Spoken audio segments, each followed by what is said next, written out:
Yo, we're live. That's what my computer's telling me. So I'm Joe, and today I have with me Tommy Skyview, who's been a friend of mine for I don't know how many years, many, many, many years. And About 7 years now. yeah, about 7 years. And we're going to be talking about uh, many different things, I'm sure. Um, where should we start, Thomas? Uh, 2 Corinthians 2:11. All right, let's do that. I see you put it in the chat, actually. Yeah, Do you want to read that?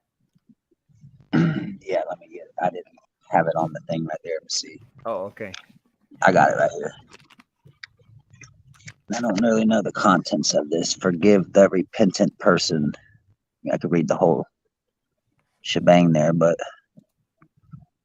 wherefore I beseech you that this is chapter 2, verse 8. Wherefore I beseech you that ye would confirm your love toward him. For to this end also did I write, that I might know the proof of you, whether you be obedient in all things. To whom ye forgive, and anything I forgive also. For if I forgave anything to whom I forgave it, for your sake, for your sakes forgave I it in the person of Christ. That's a tongue twister. Yeah. This is number 11. Let Satan, or lest Satan should get an advantage of us, for we are not ignorant of his devices. I Mm. think that was the topic of our discussion today, Yes. Yes. because we're Devices. seeing, yeah, Does he have? Well, I know that in. I mean, I'm just off the top of my head. There's some verses that come into mind that talk about his devices, like the fiery darts or the yeah. What is it? The fiery darts of the devil. yep. Um, is that in? Where's that, Jeremiah? I think that's in Second Thessalonians. I think, but I might Oh, be is it? wrong on that. I could be wrong. I'm Let me look at I'm looking too here. So, for anybody here, I would be doing like a screen share and trying to show you, the scriptures on the screen. But I'm afraid that if I do that, that it's gonna start. My computer is gonna start having problems keeping up. So we're probably not gonna do the screen share thing a lot today. I'm guessing. I mean, we might if we need to look at something, then we might. But yeah, where is that? Oh, you know what? I'm thinking of Ephesians 6, I think. That's what I'm that. thinking of is Sounds about right. when it was talking about well, actually, that's a good place to start. Yeah, Is it that's is our Ephesians enemy. 6:12. Yeah. Yeah. This is something that um just in the same way that I've found myself uh literally living in a world that I didn't know existed for my whole life up until the recent years. um, there's a lie happening, and there's truth that came into the world that a lot of people are are excited about, and a lot of people are believing a different thing than we were all taught. You know what I'm saying?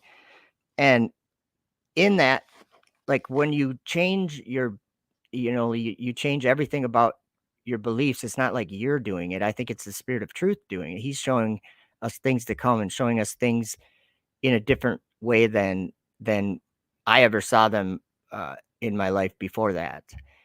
And the things were so wrong, like just an example, we're taught in school, and still people believe this, that the earth is on an axis rotating. Okay. I myself don't believe that at all anymore. I would have just said, yeah, I guess that's how it is until I looked into it, and until I looked and paid attention with my senses and my perceptions. I paid attention to the world that I actually live in, the reality that presents itself to me every morning when I get up. It doesn't move. So that's my belief now, or it's what I observe, and it's what I believe, that the earth is still. And it's actually happens to be what the Bible says many times too. But how wrong was I?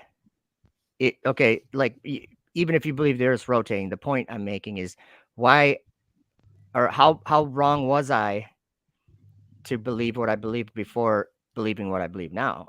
I was way wrong. I was like completely the opposite of what I believe now. So in that same way, I think there's something that I believe eventually all of us are going to be able to see um, this deception in a different light, and I think we can overcome some things that are probably deceiving many of us right now by seeing it the way that the Bible says, like the way that the Apostle Paul says. Um, so if we do go to Ephesians, which I here we are, Ephesians 6, it it talks about something that I do have to say I don't think many of us believe it at all, what Paul said. And I'm not saying that to like have an argument with people. It's something that I want to point out because I myself didn't believe it until just recently. And when I started understanding that it was true what the apostle Paul said, it changed my understanding of this whole deception, of this whole lie that I see happening. And I think Thomas, you're probably I know that Thomas is on the same page on a lot of these things, and that's why we're talking about it together. But um, should I start in like verse 10? Yeah. Put on the armor of Okay. God. Yeah. Finally, my brethren, be strong in the Lord and in the power of his might. Put on the whole armor of God, that ye may be able to stand against the wiles of the devil. So that's what I was thinking about, the fiery darts of the devil. I don't know the wiles of the devil. We could look at that word, but verse 12 says, "For we wrestle not against flesh and blood, but against principalities, against powers, against the rulers of the darkness of this world, against spiritual wickedness in high places." So then it says, take this armor of God, and it lists a bunch of different types of armor that we all have access to, and it's real. Um, but Thomas, what are your thoughts on that verse 12 about this spiritual wickedness in high places and that we're not fighting against flesh and blood? What do you think about that? I wish the King James, because I do like the King James. I probably choose the King James over many other translations, and I'm not like against other translations, but I do wish they would have put that a little bit closer to the original text. I'm actually going to Bible Hub on my other screen here, and I'm going to look that up because we can maybe get some insight by looking at some of the Greek I words mean, that. the high places is the same as, I mean, the heavenly realm, but because it's Yes, supposed to it be. is. That's actually the word. Let's see here. I'll find it. But people might look at that as like the high, in high places. That would probably maybe they think, well, that's people that are in power. Yep, I yep. think I I can think see that's how that. they look at it. Yeah, I can see that. And I mean, I think there is truth to that too, because for sure. it just so happens to be that in our world where there's a lot of money, there seems to be a lot of evil coming from the people who hold that money. You know what I mean? That it's like wrong things happen. To me, I see that to be kind of tied together. Um, and what do the richest people in the world like to do? Rocket men. Yeah, they like to launch rockets. Isn't that Yep. interesting? All right, I'm almost to. I was just going to look at the Greek words here just to help us get a little bit different of not different, but add to our understanding here. Let's see. Greek. All That right, that 6:12. fiery dart. That fiery dart one is verse 16 there. Oh, is it? Okay, great. I didn't Yeah. know that. I'm glad you pointed that out. So I'll read it just with the words um, that are used in English, but the Greek words. It says, "Because not is to us the wrestling against blood and flesh, but against the rulers, against the authorities, against the cosmic powers of the darkness, this against the spiritual forces of evil in the heavenly realms." Mm. So, what is space? Is that in the heavenly realms? I'm saying that place that we've been taught to be called space, but whatever it is, the firmament or darkness or however we want to look at it, the dark waters above, or what is that, heavenly or is that part of the earth? Well, there's no air there, so I'm just going to look at this word heavenly realms. It's 2032, and I'm not going to try to say it. Well, I guess I will. Epuranios. And it says definition is of heaven. Usage is heavenly, celestial, in the heavenly sphere, the sphere of spiritual activities, met, divine, spiritual. That was Strong's concordance. And then their exhaustive concordance says celestial, heavenly, high. So, like you were saying, high places. Above the sky, celestial, heavenly, high. So, that in this verse that we're looking at in Ephesians is definitely referencing the sky. Some part of the sky. I don't know exactly where, but the heavenly places, not the earth. It's like, yeah, and I think you're right, Thomas. It has to do with the air or the atmosphere or the because to us, everywhere we go, we have to breathe air, and everywhere on Earth that there's air, we end up living. You know what I'm saying? Like, that's a big part of our reality that we experience. Nobody experiences living in a place with no air. So, right. or nobody experiences living in a place that doesn't have some kind of atmosphere or medium to it, like some kind of air to breathe. Or, I mean, if we go in the water, we can't stay in the water without bringing some air with us. So it's kind of like the earth to me is because the water would be like the sea or the seas. The earth itself is where God placed us to be. But so what does it Gave us mean when it? Oh, go ahead. it's what he gave us dominion of the earth, not the heavens. Exactly. And actually, he throughout the Bible many times he claims dominion of heaven. That's where his Yep. throne is. That's where his temple is. His sanctuary, his tabernacle. That is the heavens. And to me, that's above the earth, up in the sky or above the sky, however you want to look at it. So what does it mean not wrestling against flesh and blood? What would that mean? That other To men are not our that other men are not our enemy. That they're not our our deceive or yep. they're not deceiving us. No, I mean, someone can deceive someone else. We get that. I'm just saying that our battle or our struggle, according to the Apostle Paul, isn't against other people in the world. It's just not. They I aren't don't the think I don't think other men can take your soul, can put your true. soul at risk. Yep. Yep. And I mean, and how would how would our soul be at risk? Probably from evil. What did this say? This said cosmic powers of the darkness. Hey, I got something that I wanted to just it came to mind not too long ago, but one time when I was talking with Sean Griffin on his channel Kingdom Cast or whatever, we were talking about darkness, and I didn't really realize something about darkness at the time that we had our conversation that I do now. And if we like, because I like Sean Griffin, and what he talks about is really important.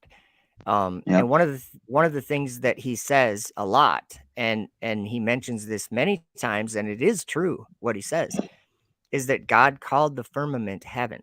So when we talk about the firmament, we could just as well be talking about heaven, I think. And I'm sure there's specific things this way or that, but it does say in Genesis that he called the firmament heaven. So almost named it. Do you know what I'm saying? And I didn't really think about this at the time, but I didn't realize that he did the same thing with darkness. He gave it a name. And uh, it was called night. He said he divided the light from the darkness, and he called the light day, and he called the night or the darkness night.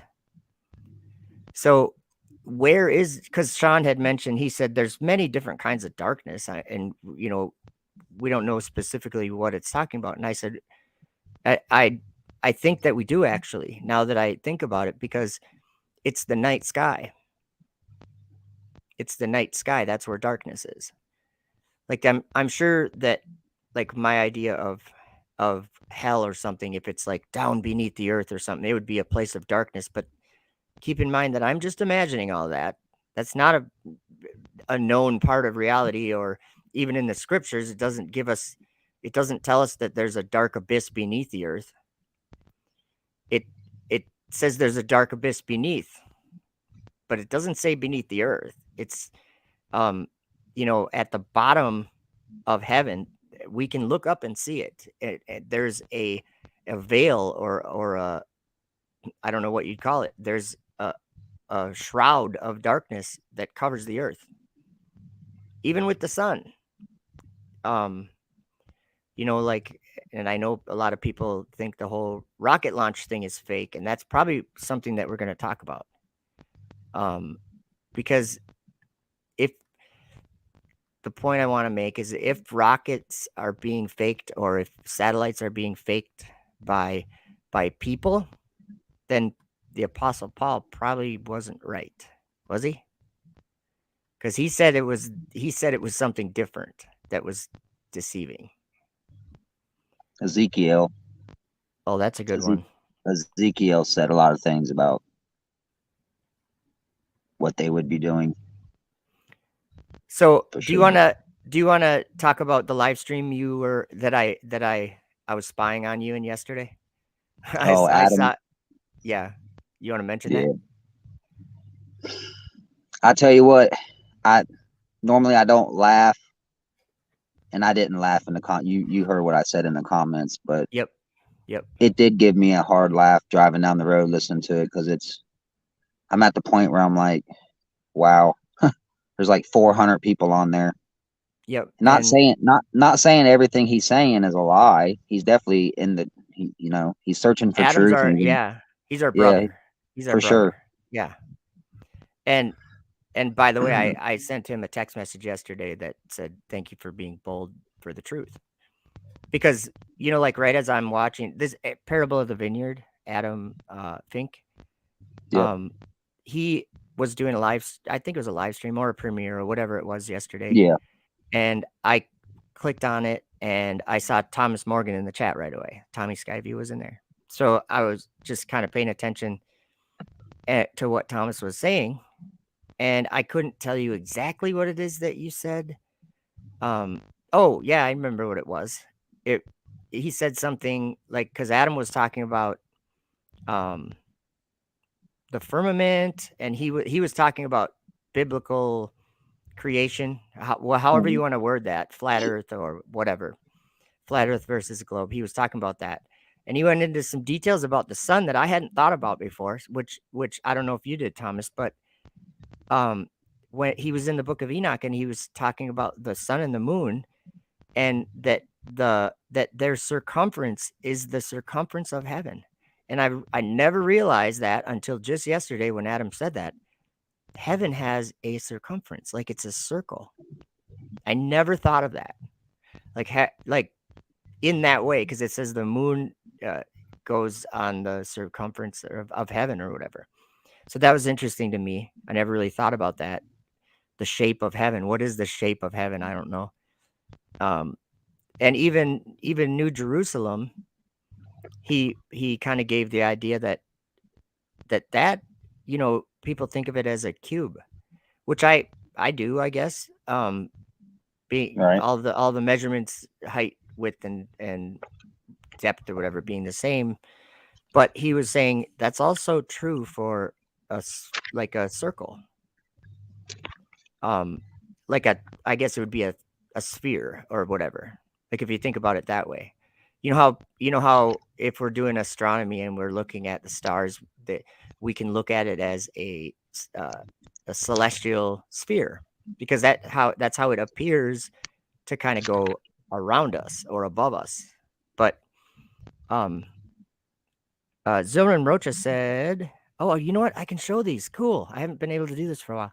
Genesis also doesn't say God created the water. It was already there. That's interesting. I Yeah, thought about that. Yeah, I mean, my guess would be that he created the water, but at the same time, that's my human thinking, just assuming, well, something had to, you know what I mean? It doesn't necessarily explain about water, but it was definitely there. So You that's know what I interesting. kind of think about that, Joe? What's that? This is how I've thought about what she just said right there. I'm like, let's just say this is like my thoughts, not nothing in the scripture that proves it, but I'm like, what if the darkness was there and the spirit of God came to give it light to save it from darkness, because it says the earth was without form. And void. So it kind of sounds like the earth was there, it just wasn't formed yet. I don't even know how to Mm-hmm. explain that, Yeah, but that's if you look at it on another kind of level or view, you could say that maybe he came and gave it light to separate it, to give it a yeah. chance. So I've thought about something in a way that, I guess, okay, when we think of the firmament, and like I was saying, God called the firmament heaven. Well, when we think about the firmament, to me, it seems like a place of light or something. But what does it actually say in Genesis that, like, when he made two great lights and set them in the firmament of the heaven? Without those two great lights and those stars, there would only be darkness, right? Well, Yep. except for the light that he created right off the bat. So I don't know the difference between, let there be light, and then he made the two great lights. So there's something there to understand, and I don't know if we do, but it's quite interesting. But being that we know that he created these lights and set them in the firmament to give light upon the earth and to be for signs, seasons, days, and years, then what is the firmament without the lights and the stars? It would be simply a place of darkness. So I'm not saying the firmament is a place of darkness, but without the sun, moon, and stars, I think it would be, wouldn't it? Does that make Yeah. sense? I don't know. I'm just thinking. Yeah. I don't think there's nothing wrong with that. Just thinking. Um, so there was the Ephesians 6:12 we were looking at, and so Adam yesterday he was talking about uh like an alien invasion type of idea, deception. You know what Yeah. I mean? Like, um, and he does have I a got good point about how. I got the video pulled up on my other phone so I can read the comments Okay, cool. if you need them. I just think that, because I know that, how do I even say it? I know that Adam believes what it says in the scriptures. I know he does. You For can sure. see you can see that he does. Sean And does too. Sean does too. Yeah. But what's something in common that they both say that doesn't seem to go with what we were just reading in Ephesians? Is that, like, there's Hollywood for Adam. He talks about Hollywood a lot. Like, Yeah. they put these ideas in their movies, and it kind of, which there's truth to this, that it kind of makes it seem like if Jesus comes on the clouds, that the world's ready to attack that enemy. You know what I mean? Like that idea. Yep. And I get that, but the the thing I see is that Hollywood making the movies, they're just making entertaining movies or whatever they're trying to do. They're not Yep. they're not the it- um how would I say it? I think that the people of God, the people who have these scriptures and take them into consideration, ha- know much more than anyone working at Hollywood would about Listen to listen to this deception. comment, Joe. Okay. I'm not going to give her name, but this person said that movie Greenland portrays Florida as Mystery Babylon and an alien mothership coming in the clouds like fire. I'm like, wow. Yeah, that's, to me, that's like that. That's just like an idea, but it Yeah. doesn't come from the scriptures, No. because in this like in the scriptures, we already know who deceives the world. It's a dragon. Yep. Satan Yeah. And what does that dragon deceives the do? whole world. He's cast out into the earth. Well, where's he cast out from? Heaven, right? Heaven. Yep. So In maybe, Revelation, yeah, yeah. which is And supposed to be the last, the end, supposedly. Armageddon, right? Armageddon. Yep. Yeah. And there's that remember that dragon is given a short time, or he was loosed for a short time. Like I don't understand the timing of things and the 1,000 years. I just don't. I'm not. That's something I'm just I hear um you. I'm trying to understand it, and I don't. So I think Yeah. something is There's in my, definitely something we're missing for sure. yeah, something there Yep. that, because there's too many things that kind of bring me. I don't think that 1,000 year reign has happened, but at the same time, I can't say I know. But Right. I do see a dragon gathering up the world to go against God. Kind of the idea that Adam was talking about with Hollywood, right? Yep. Saying they're, when, like, however it looks when Jesus would return, what's the world going to think of that? All of a sudden, these angels, we don't, what do they look like?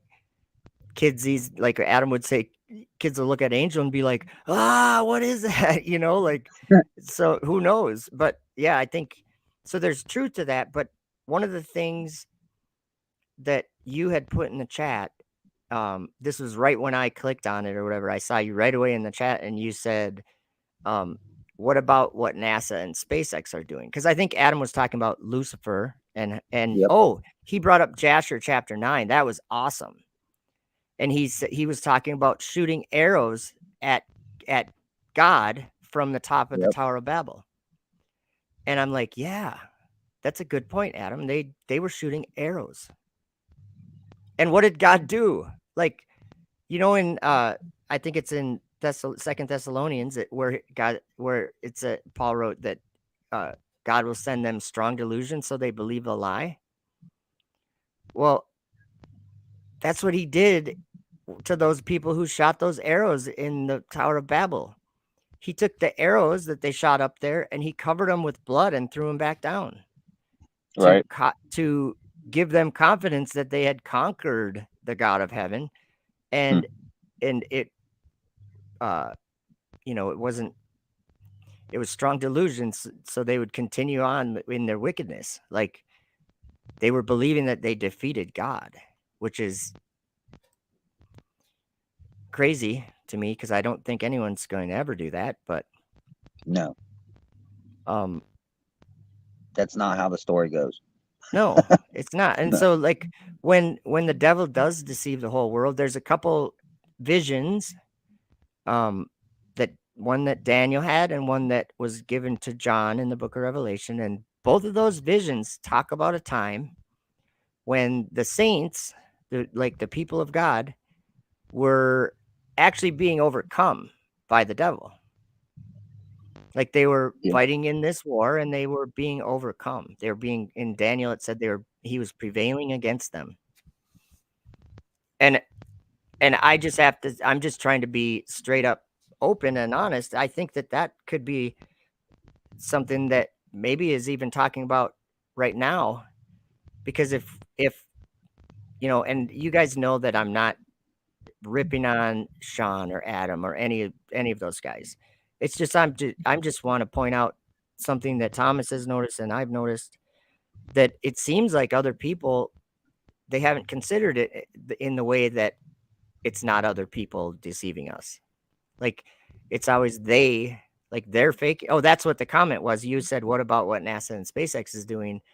And one of Adam's moderators, what did they say? They said faking it or something like that.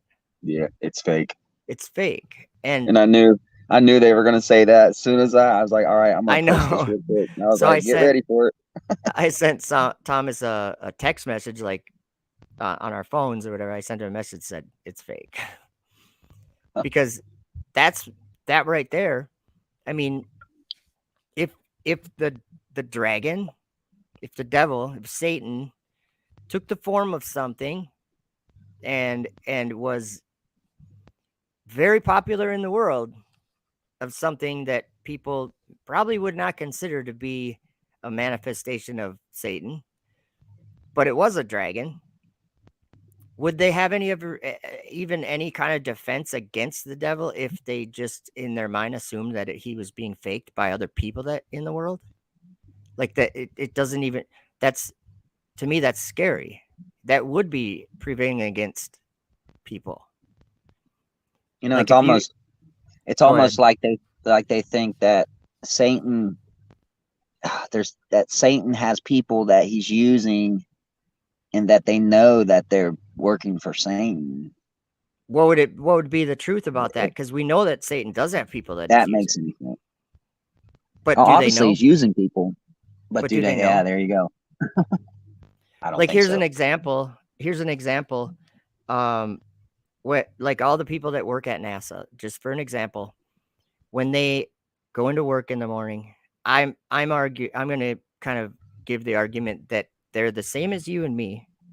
They wake up in the morning and they're like, know all the things they have to do that day, and they have their friend that they were going to go to dinner with, so they got to remember to call them, and all the things that we do.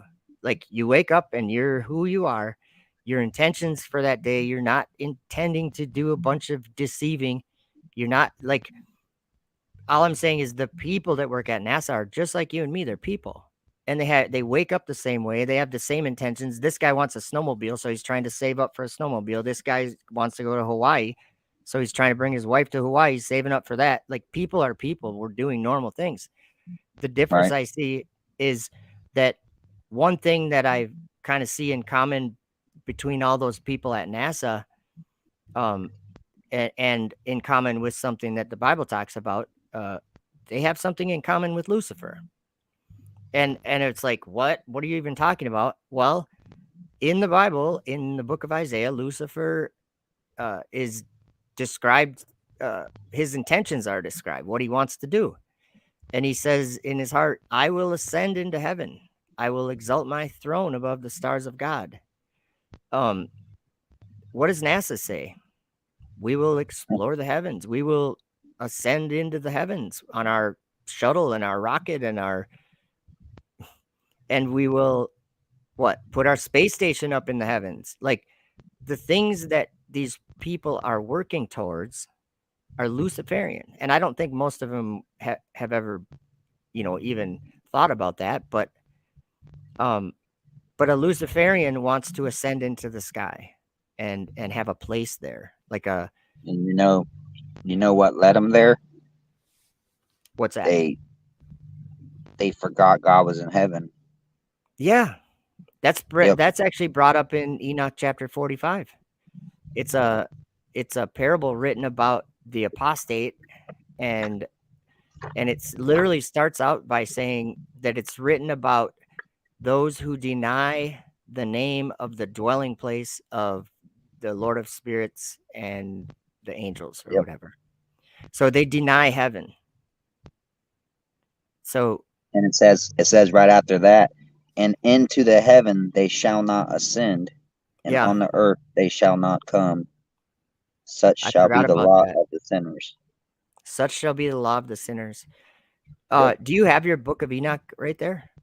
Yep. I was actually just thinking about that verse, and I was gonna ask you about it, but then you said it. So I know what other verse you're thinking of too that is in the same category as in chapter 80. I think it's 6 through 8 or 7 and 8 or something. Chapter 80. It talks about the sinners again. Like this is one thing that's interesting about the book of Enoch. To me, yep. it's kind of showed me what sinning is in the time of tribulation. Like who's the sinners and who's the righteous? Well, it kind of breaks that down and it says what the sinners will be doing. Do you want to read that when you get there? I'm there now.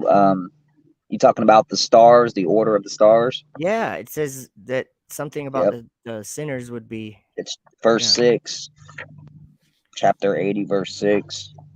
Says, and many chiefs of the stars shall transgress the order prescribed, and these shall alter their orbits and tasks, and not appear at the season prescribed to them.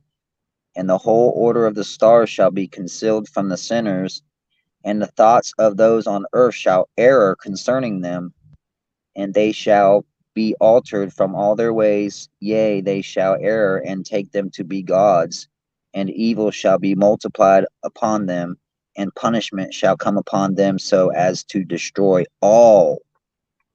To destroy all. To destroy all. They're going to destroy the whole earth. So the having error in understanding what the order of the That's a stars big is. verse right there, man. Yeah. So if you err, I'm just saying that this is what Enoch was saying was going to happen. That if you something's going to be hidden from you if you don't believe in heaven. Like, because to me, I'll just give you my idea of heaven. I don't know what heaven is like, but I do know that according to the scriptures, and according to the Most High God, especially, he claims that that is his. Heaven is his throne, and Yep. many times in the Bible, like Isaiah 66:1 says, "Thus saith the Lord: the heaven is my throne, and the earth is my footstool. Where's the uh, house that you build for me, and where's the place of my rest?" That's like a great verse. If he Yeah. asked me where's the place of my rest, I would say, well, you just told me, you said it, your throne is in heaven. Like, heaven, that's his. New Jerusalem. Yeah, New Yep. Jerusalem, or the temple of God, his tabernacle, the sanctuary. And where would that be? I would like to read that. Let me get on my other phone. The Psalms 18, because it kind of Oh clears. yeah, it It does. kind of clears out where God's at. Yep, and that actually talks about in Psalm 18 that he's going to read, it actually talks about darkness also. It There's a says, lot to understand about what darkness is. It's Go ahead. it says in verse 18:9, it says, He bowed the heavens also and came down, and darkness was under his feet. That makes me think of the trodden under feet right there. And he rode upon a cherub and did fly. Yea, he did fly upon the wings of the wind. He made darkness his secret place. His pavilion round about him were dark waters and thick clouds of the sky. I love At that the one. brightness that was before him, his thick clouds passed, hailstones and coals of fire. Yeah, I that pretty much clears up that God's in the sky, Yep. and the darkness, the darkness is surrounding him. We have a question in Covering. chat. Should we look at it? Yeah. Limestone Bear, True Blood, welcome. Says, am I wrong thinking in Jesus is a metaphor for strength?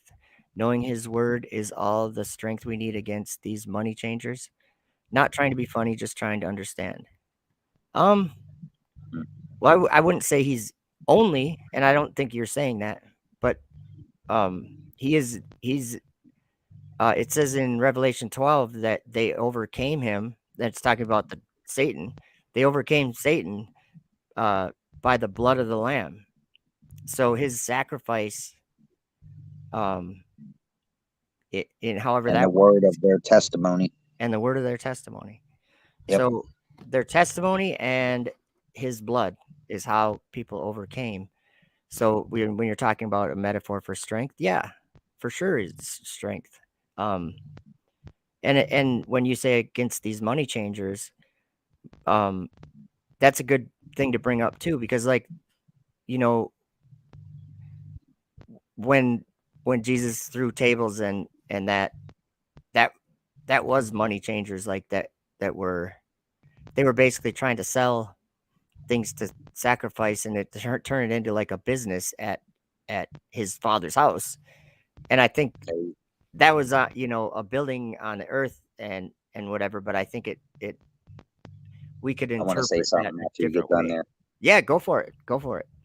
because you said, and I was fixing to say that the reason why his eyes were like, I think it says his eyes got like inflamed or something, like he Like a got hot when he seen people selling in his father's house, Yep. making his father's house a marketplace. Yeah. And I think in Revelation, I'm like, well, that's in the end, that's what they're doing, but they're Yeah. doing it literally in heaven And it and was not prophesied. It was like by in a, Ezekiel. not in a temple on the earth. Hmm. Yeah, well, all through Revelation, it's the temple when it's talking about the temple or the testament or what was it, the Ark of His Testament. It's Yep, every time it says in heaven. It's in like, heaven. yeah, it's in heaven. It's not on the earth. This third temple, I that it, there's a like I understand why people think it would be something on the earth, but that's to me that's talking about New Jerusalem or the holy city that comes down out of heaven from God. I mean, it's really there. I don't know Did all the not details, but I believe it did is not there. Jesus did not Jesus say that my kingdom is not of this world? Yep. Yeah, he did. He did, and And then that's actually he said I must go away to prepare a place. And then where did he go? Into the sky. yep. He ascended in, and the clouds uh, removed him You from their know, Joe, sight. it's been like we've been friends about 7 years, Hmm. and this really convicted me. I'd say about 5 years ago. It took me a couple years to figure it all out because I was where you were at and where everybody else is at. They're faking everything. That's I where I spent was, probably I spent like 2 years thinking they were faking everything, because and actually that does make sense. Like it it does does. seem to make a lot of sense that NASA would be hiding it and SpaceX is in on, and all these Yeah, governments have gone together to go against God. Like that totally makes sense to me until I read what we were reading in Ephesians. And then I'm like, wait a minute. And actually in Revelation, it says that the dragon deceives the whole world. It doesn't say the dragon deceives most of the world. It says the whole world, like everyone. So I'm thinking right. like all the people that work at NASA are in on that too. I mean, in on being deceived. It's not that they're doing the deceiving. And I know this is like I mean, I'm sure people will highly disagree with what we're saying here, but that all I'm trying to say is that, um, like, like if we had this conversation with Adam or with Sean, I'm sure they would have a lot of reasons why they say what they say. But if we bring up this spiritual wickedness in the heavenly realm, and it actually says cosmic powers of evil in the heavenly realm or of darkness in the heavenly realm, I think that they would like I just don't think it's come across in the front of their mind to think about really yet. Do you know what I'm saying? I'm not trying to rip You on anybody.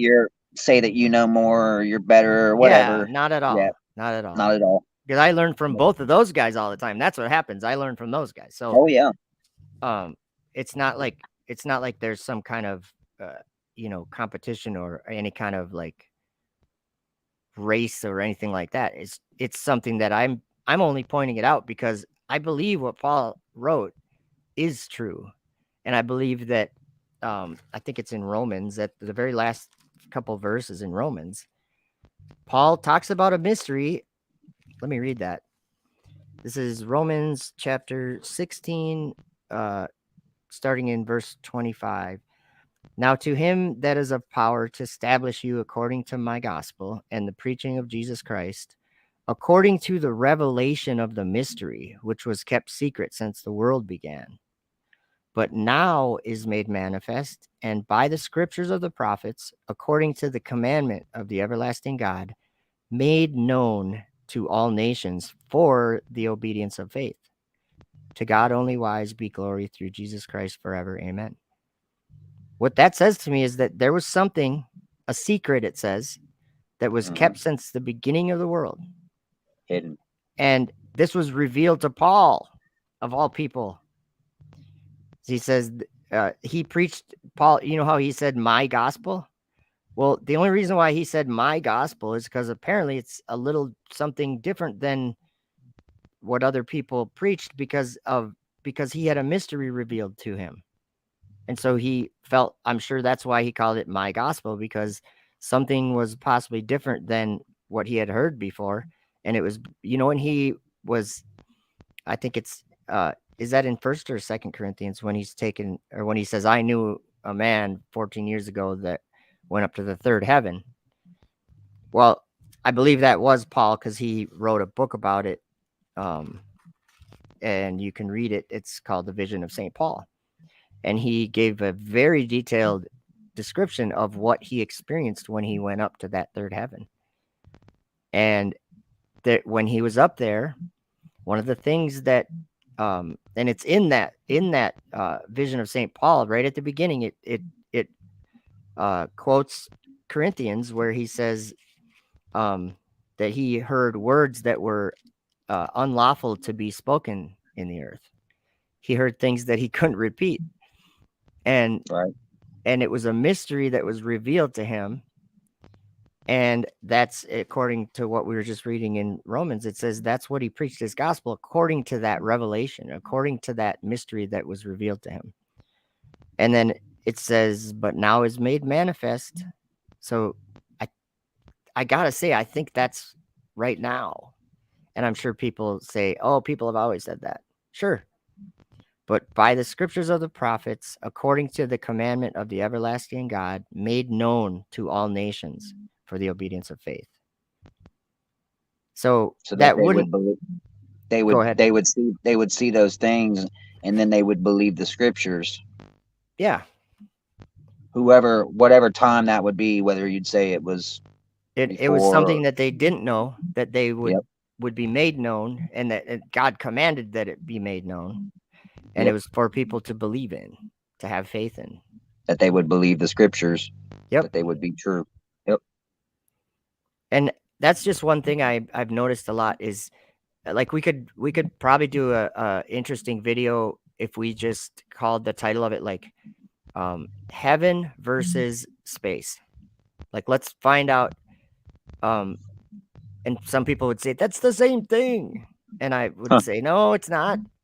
Everything in space, what we would call the solar system, is perpetually falling. Like that's the nature of the solar system. Anything that exists in the solar system is perpetually falling around a bigger body or whatever, something larger. The space time it's bending, like the sun is bending space time, and Earth is following in on that group. Like however they describe this solar system, it's even NASA. Like what on the space station? What are the astronauts? Why are they floating? Because they say that they're falling around the curvature of the spherical Earth.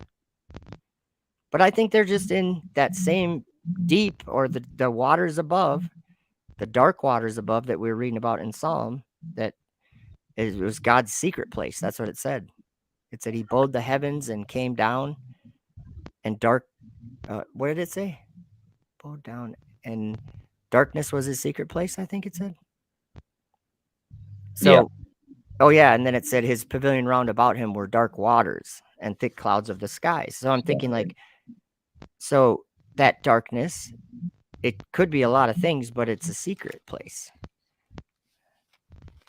And then of course there's other books. Yeah, I'm gonna read one right now. Okay, I'm ready. And that Psalms. This is how you know the scriptures. Like David wrote Psalms, whatever. Mm-hmm. Because when I read it, when I listen to them, I don't really hardly read much, but when I listen to them driving, I'm like, this is like, I hear it in a whole different. Since I've understood this, with your help and understanding it all, it's like I hear this in a whole different light. Like Jeremiah, all these in the Old Testament mainly, but Mm-hmm. this is how you know that Psalms and is like connected here with Ezekiel. It says in verse 7, and it's talking about the end, because he clearly says, the end has come like 10 times Mm-hmm. at the beginning of 7.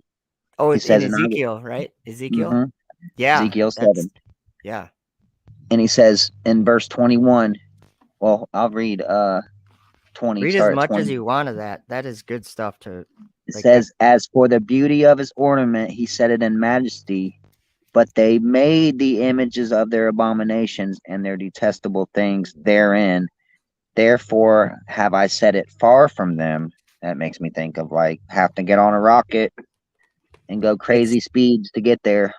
it took it in order to get to orbit. What did it take? It took the Cold War kind of like Russia. It took a competition between two countries, like the most powerful countries in the world, Then, yep. To put something into orbit that, you know, they showed on TV and it was going beep, beep, beep, beep, and everyone's getting scared of that or whatever.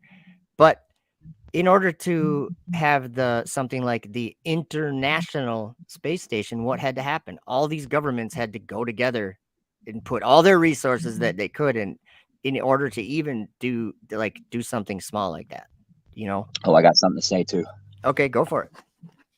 because that's another thing that worries me. I'm like, when I see the truth community, and I'm putting them in a hole, I'm not like Mhm. segregating one from the other, but they say, well, when the new world order comes, they're going to be all in on it together. I'm like, they're already all in it on it together. We live in You've that. got, you've got, if you look at the ISS, you've got the 7 major countries that are all. It don't matter if America's at war with China or Russia or whoever, They back all and agree forth. up there pretty much. That up there doesn't change. They Yep. stay. They have to. Yep, we put So sanctions against Russia over the Ukraine thing, right? that was proof right there. But the space station, the cosmonauts and the astronauts, they haven't changed a thing. They're just still working together just like they always will. Like they see that to be some kind. I mean, and if you think about it, like just admitting it, it probably has kept us from being at war with some of these other places. Like it's the tensions go down when you're jointly involved in something, you know.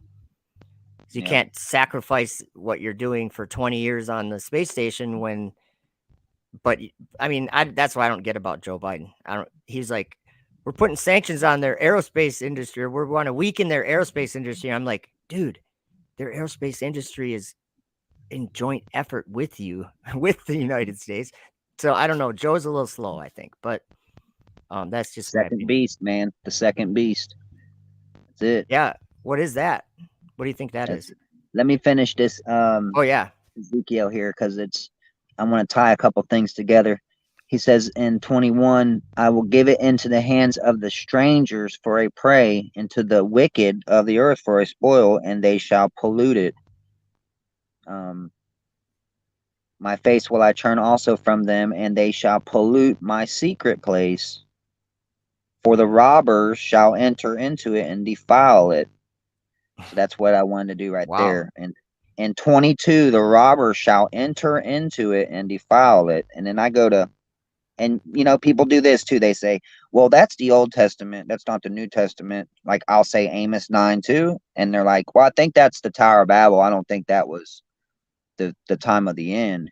Mm-hmm. Then I'd say, well, in John 10, Jesus said, It's the same we just thing. Yeah. heard, we just heard the robber shall enter into it and defile it, right? Yep. He Yeah. says, Read John. verily, verily, I say unto you, he that entereth not by the door into the sheepfold, but climb up some other way, the same as a thief and a robber.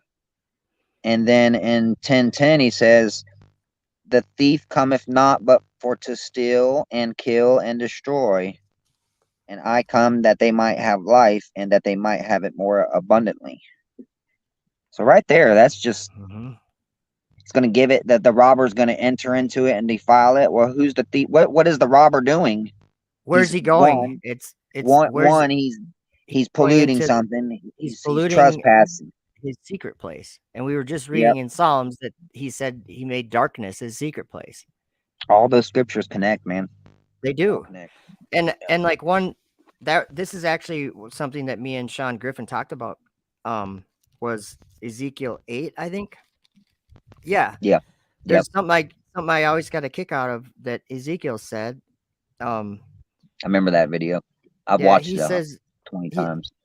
I still have it on my channel, but he Yep. changed his channel to Brave Believer, so I don't know if any of the other stuff is up even, you know. But um, it says, I'll just read a little bit of Ezekiel 8. It says, and it came to pass in the 6th year, in the 6th month, in the 5th day of the month, as I sat in my house, and the elders of Judah sat before me, that the hand of the Lord God fell there upon me.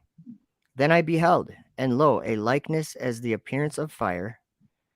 From the appearance of his loins even downward, fire, and from his loins even upward, as the appearance of brightness, as the color of amber. And he put forth the form of a hand, and took me by the lock of mine head. I always laugh there. He lifted him up Right. right by his hair, like, get up here. And the spirit, so it was the spirit lifted me Yep. up between the earth and the heaven. That's a big one right there. It is. It's he Yep. and where did he go? Look what it says.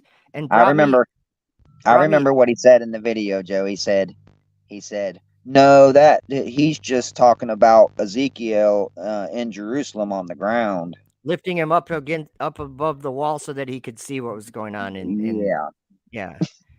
And Go I ahead. just this part, the next part here actually opposes that idea. It says, so he lifted me up between the earth and the heaven and brought me in the visions of God to Jerusalem, to the door of the inner gate that looketh toward the north, where was the seat of the image of jealousy, which provoketh to jealousy.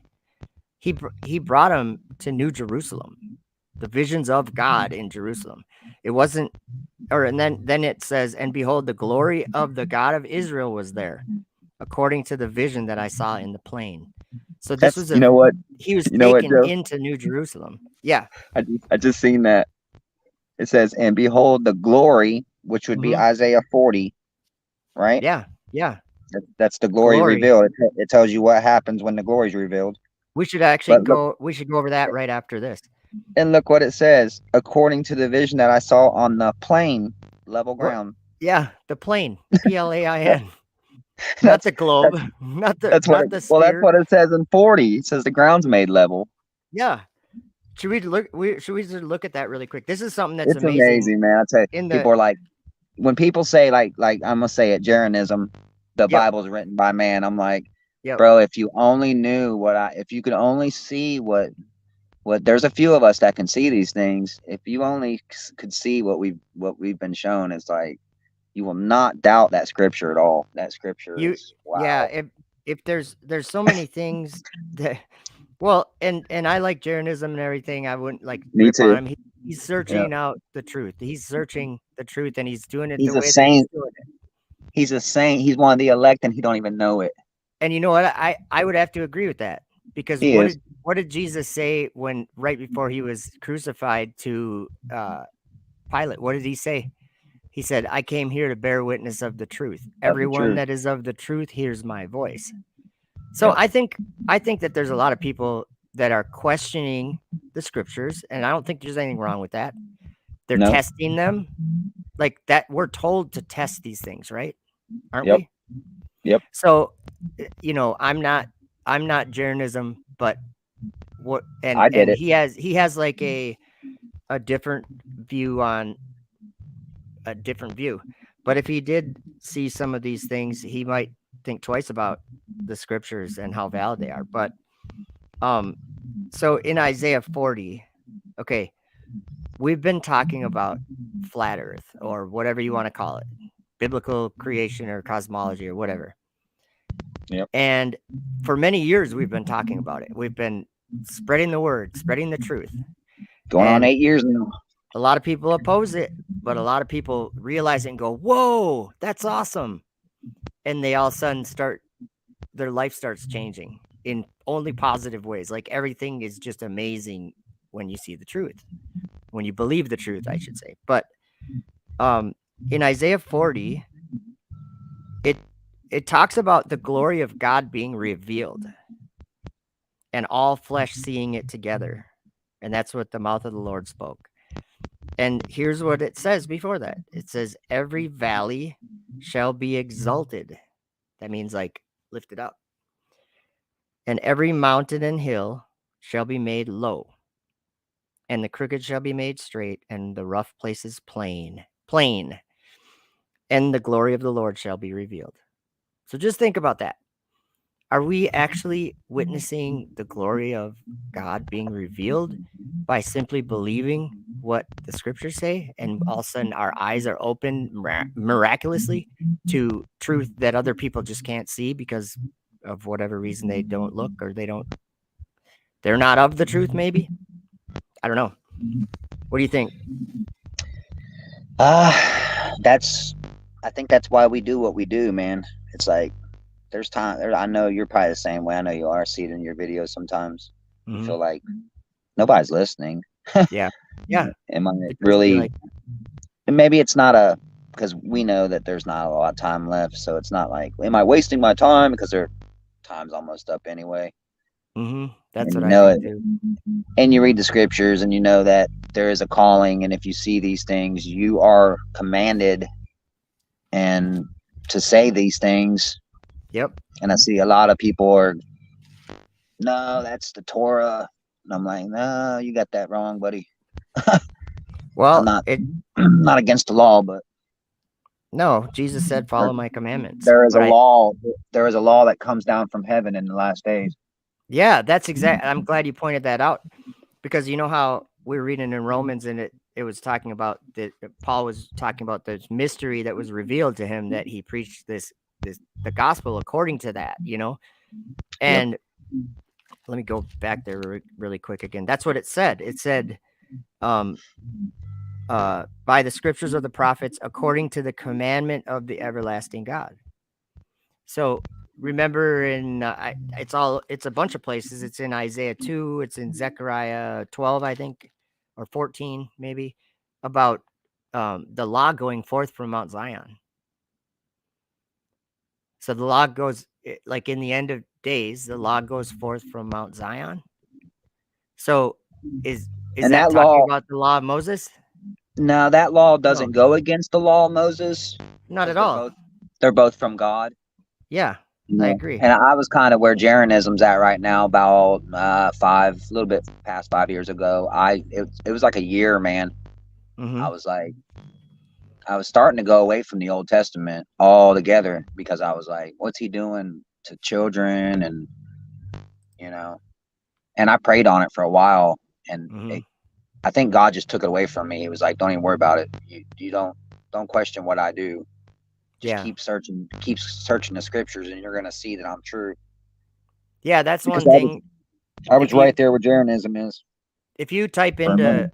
into YouTube um uh debunking Old Testament or what would be another one? Um Proofs that the Bible isn't true. Okay, if you want to type that into YouTube, you're going to find whatever you want to find For sure. because the people presenting it are going to be presenting something in a way that to them it seems to be that the Bible's a fraud. And so they'll present it that way. And if you watch it and if you try, I mean, if you don't try to think about it too hard, you can be like, yeah, they got a point, right? But they even understand what the context of the thing that they're pointing out? Like, I don't think I don't think that there's anything that debunks any of the Old Testament.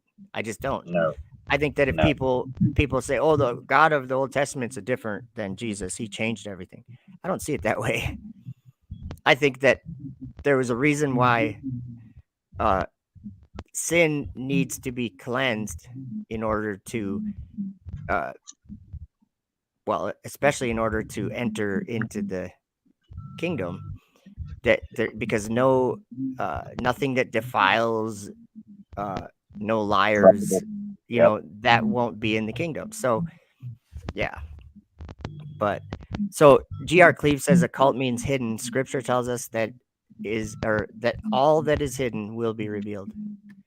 And I think it's kind of We're there. crazy. It's kind of crazy to say it, but I think we're living in Oh yeah. the time that a lot of these prophets were looking to, but hadn't, like, Robert Robert they calls it the hidden manna. yeah, the hidden manna. Yeah, Yeah. that is a good what is that, where is that? It's in Revelation. Yep. I like Robert. You Let's know what see I'm here. talking about, right? Uh Apocryphy 1970. yeah, he's Yeah, I like it. he has a what's his Apocryphile 1970 or something. Yep. Yeah, I like him. He does little I wish I knew teachings. where he stood on creation though. It'd be interesting to know. It would, yeah. So First He's, Corinthians he's had a lot. 13, He's had a lot revealed to him, man. I can tell you that. I think you're right. Yeah, You can tell well, for he has a sure. lot to say too. Like Yep. First Corinthians 13:12, Lino put in the chat, for now we see through a glass darkly, but then face to face. Now I know in part, but then shall I know even as I also am known. Well, I've never heard that one before. Let's see. There's another one here. And when they shall, this is Will, says, and when they shall say unto you, seek unto them that have familiar spirits, and unto wizards that peep and that mutter, should not a people seek unto their God for the living to the dead? I'm not sure where that's from. Oh, here we go. I think he continued it here. But the fearful and unbelieving, and the abominable, and murderers, and whoremongers, and sorcerers, and idolaters, and all liars shall have their part in the lake which burneth with fire. Oh boy, that's scary. Yeah, it is. You know what's even scarier, Joe? What's that? Knowing what that lake of fire is and how that lake of fire is going to start to burn. Yeah, people that I talk to or see on YouTube, they have no idea about that lake. No. But it's like in the book of Enoch, it's very clear where that lake is. Where that lake is. Remember when we were talking about Genesis 1 verse 2, and it says, and there was darkness upon the face of the deep? That's that lake. That's a lake of dark waters. And in Enoch chapter 67, the last verse, it says that those waters will become a fire which burns forever. Yep, That's right here. Yeah. The kings of the earth do it. Yep. I wonder if they those are the. ascend in those waters, and that it changes the temperatures of those waters and causes them to start on fire. I wonder if those are the same kings that Daniel was talking about. The horns? I think it is. I know Actually, it that is. was Now You See TV. David Carrico was talking about. Why do they say the kings are men? I don't understand that. Because it's like traditionally a veil king is a man, traditionally. But in those visions that John and Daniel both had, they were both told that these kings, or these horns that they were seeing, that those were the kings. They weren't describing and people. The visions, and their visions were already interpreted by the angel. Yeah. And here's the interpretation of the thing, or whatever. So like why are we interpreting them again? I don't understand that. Well, because not us. I'm just saying, like, the truthers. Well, why are just as people, it makes it, if something makes sense to us in a certain way. I'll give you an example. Kent Hovind was talking about those 10 kings, and then he was talking about Alexander the Great or something, and his kingdom was divided into whatever. Like they fit something that they've seen in history to a future vision. A vision of the end, they fit it to something that they've seen in the history books. And to me, that's the context is wrong there, because Daniel's vision, it says in chapter 7 and chapter 8, it says these are things that happen at the end. So yeah, I'm looking for that now. Okay. I like to read some of that. Yeah, we should shout out Now You See TV, David Carrico, John Pounders, and like Parable of the Vineyard, Adam, and Kingdom in Context, Sean, and West Blaze Music. It's good stuff.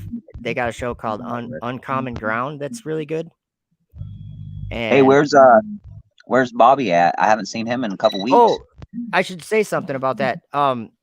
Bobby Thompson, Flat Earth and Coffee, we were all kind of wondering, where's Bobby at? Because he was doing lives pretty much every couple days or whatever, and then he hasn't done it in like a week. So I sent him an email, and he got back to me and said he got sent out of town for work, for I forget what it's called. That's good to know. Computer stuff. I forget what he calls it, but yeah, that's good to know. Thanks for saying that. So he said everything's cool and he'll be back as soon as he can get back to out of town or back to town and whatever. So, but yeah, I think that's good that bills, huh? Hey, Chicken Little Flat Earth is in here. What's up, bro? Yeah, I tagged him. Oh, nice. Yeah, I think yeah, I lost my train of thought. Oh, I was just shouting out like different channels. Like there's a lot of good channels that that talk about like all sorts of different things. Like before me and Thomas went on, I was telling him about a video I saw that MC Toon made this morning that is laughable, but he had like a astronomy, uh, whatever. Uh, I don't know what it was. Someone that went to college or they're still going to college for their PhD or something like that in astronomy or observational astronomy. And what he said it was is when you apply uh, physics to space. And I'm like, why would you apply physics to space? That's just an assumption right there. But that's a whole different topic. But there's a lot of stuff we can talk about. Uncommon Ground, yeah, that's the Wes Blaze music, and Sean Griffin kind of have a show together that they do that they call that. So So they if always talk about good stuff. the fourth beast is the papacy or the Roman Empire or America or whatever they say, explain to me Daniel 7:23. He says, "Thus he said, the fourth beast shall be the fourth kingdom upon the earth, which shall be diverse from all kingdoms, and shall devour the whole earth, and shall tread it down and break it in pieces." Devour the whole earth. Wonder what that Yeah, means. is the Vatican going to do that? Does the Vatican make fire come down from the sky? No. Does the Pope make fire come down from the sky? No. Do the Jesuits make fire come down from the sky? No. No. Luciferians do, though. Yeah. Luciferians, specifically Elon Musk or SpaceX Falcon 9, there's only been one rocket that lands and literally makes fire come down from the sky. To me, that's one of the most powerful things in Revelation that seems to have been revealed, but people don't believe it. Like they're like, Satan's not a rocket. But I do have to say this. Adam from Parable of the Vineyard yesterday during that live stream, he was talking about the firmament, and he did mention SpaceX shooting rockets at the firmament. So think about that. I'm just saying that back in the book of Jasher, they shot their arrows up there. And Yep. God sent them strong delusion so they'd believe a lie in the book And of Jasher. there was a people, you probably know the Apocryphy book, there was a people that was left when they were divided. The groups of people were divided, and it says that they were, even to this day, that they're still here. Yeah. And yeah, I wonder who they are. Makes me think of this is literally Jacob's people doing this. I hope you know that, right? Yeah, and that's something I don't understand fully or whatever, but this is God's people doing it to God. Yeah. And because also, remember, they told Jacob was told by the Lord that his seed would be like the number of the stars. Mm-hmm. So I think there's like 8 billion people on this earth. Yeah. I think we would be shocked, and I'm not talking about color or where you're from, but I think you would be shocked if you could just see how many were like literally Jacob's people. Mm-hmm. I bet you the majority of the humans on earth right now are Jacob's people. Well, like, can the saints, if they're believing a lie, could they go against God and not know it? Yeah, that's what worries me, Joe, right there, because I'm like, could you make the enemy more powerful? Could you make the devil have more dominion by saying something that the devil's doing is fake and basically having people just discount it? It's all being faked. Huh? Could that damage, or could that make the devil's deception stronger? That's what I'm worried about. Like, that's what I kind of see. I've never heard it. I've never heard it said like that. Well, if like, just for the example that we're talking about, if NASA had a bunch of people that are working at NASA that they know the Earth is flat, but they tell everybody it's a globe, where does this storyline come from? Where does that even come from? Because just because that people say, well, space is not what we've been taught, that doesn't mean that there's an ongoing group of people that somehow have the knowledge of the truth, and it's not God's people, but it would be the people that that their father is Satan? Do you think that they have the truth? Do you think they have the truth? I don't. I don't think they have the truth. I think the truth has Mhm. come into view for people who, what Jesus said, everyone that's of the truth hears my voice. So What did Jesus say about Satan to begin with? He said that he thinks he knows the truth, but the truth is not in him. Like yeah, he never abode in the truth at all. yeah, that's what it said. Yeah, Yep. that's why he's called the father of lies. Mhm. And Andrew is here from Aurora, Illinois, and he says, "Andy here, Jesus Christ is Lord, amen." Awesome. Thank you, Mad Mac. Mad Mac says, no, they don't know the truth. The devil couldn't have that. And that's a great point. If NASA was like, I'm just using NASA for an example because it's like the go-to, But Yep. like Austin Witz is kind of doing his audit NASA thing, and that's nothing wrong with that. I mean, we're paying for it. We should know everything they're doing, right? But as far as like the idea, like if Austin Witz has the idea that NASA is hiding something, that to me that kind of gives us the idea that maybe we're really not seeing the truth. I'm just saying if NASA, if the people that work at NASA, like Jesus Freak Computer Geek, he used to work at NASA. So previously him, that he would be lying about the shape of the earth or something like that. That idea, that isn't what's happening in the scriptures anyway. If this is the end times, or if this is Armageddon, or if this is uh, a deception that's mentioned in the Bible, which I believe that a lot of us realize that it is, or think that it is. Do you Yeah. get what I'm saying? Like, why, Yeah. if there's a bunch of people lying, where did they get the info? Where You did know, I they try to find out the tell. truth? You know, I And I try to found, tell the people. what's that? I said, put yourself back in. Go back whenever you started to see the true cosmology, and just pretend that you didn't see it. Where Mm-hmm. would you be? You'd be right back where you were, because You wouldn't you see, notice. you see like two people, two different types of people. You see that those that we're all given the truth somehow, some way. It's gonna come across you probably. Mm-hmm. I would think it would, especially in this era with all the technology. And A lot then of you people have have heard those, it. yep, like you and McToon. Yeah. McToon's been shown all the information, Yep. but he's gonna reject it until that's it. Like he ain't gonna accept it at all. Yeah. He So believes something different. what's going on there? That's a spiritual that's a I'd agree. spiritual battle right there within. I would agree.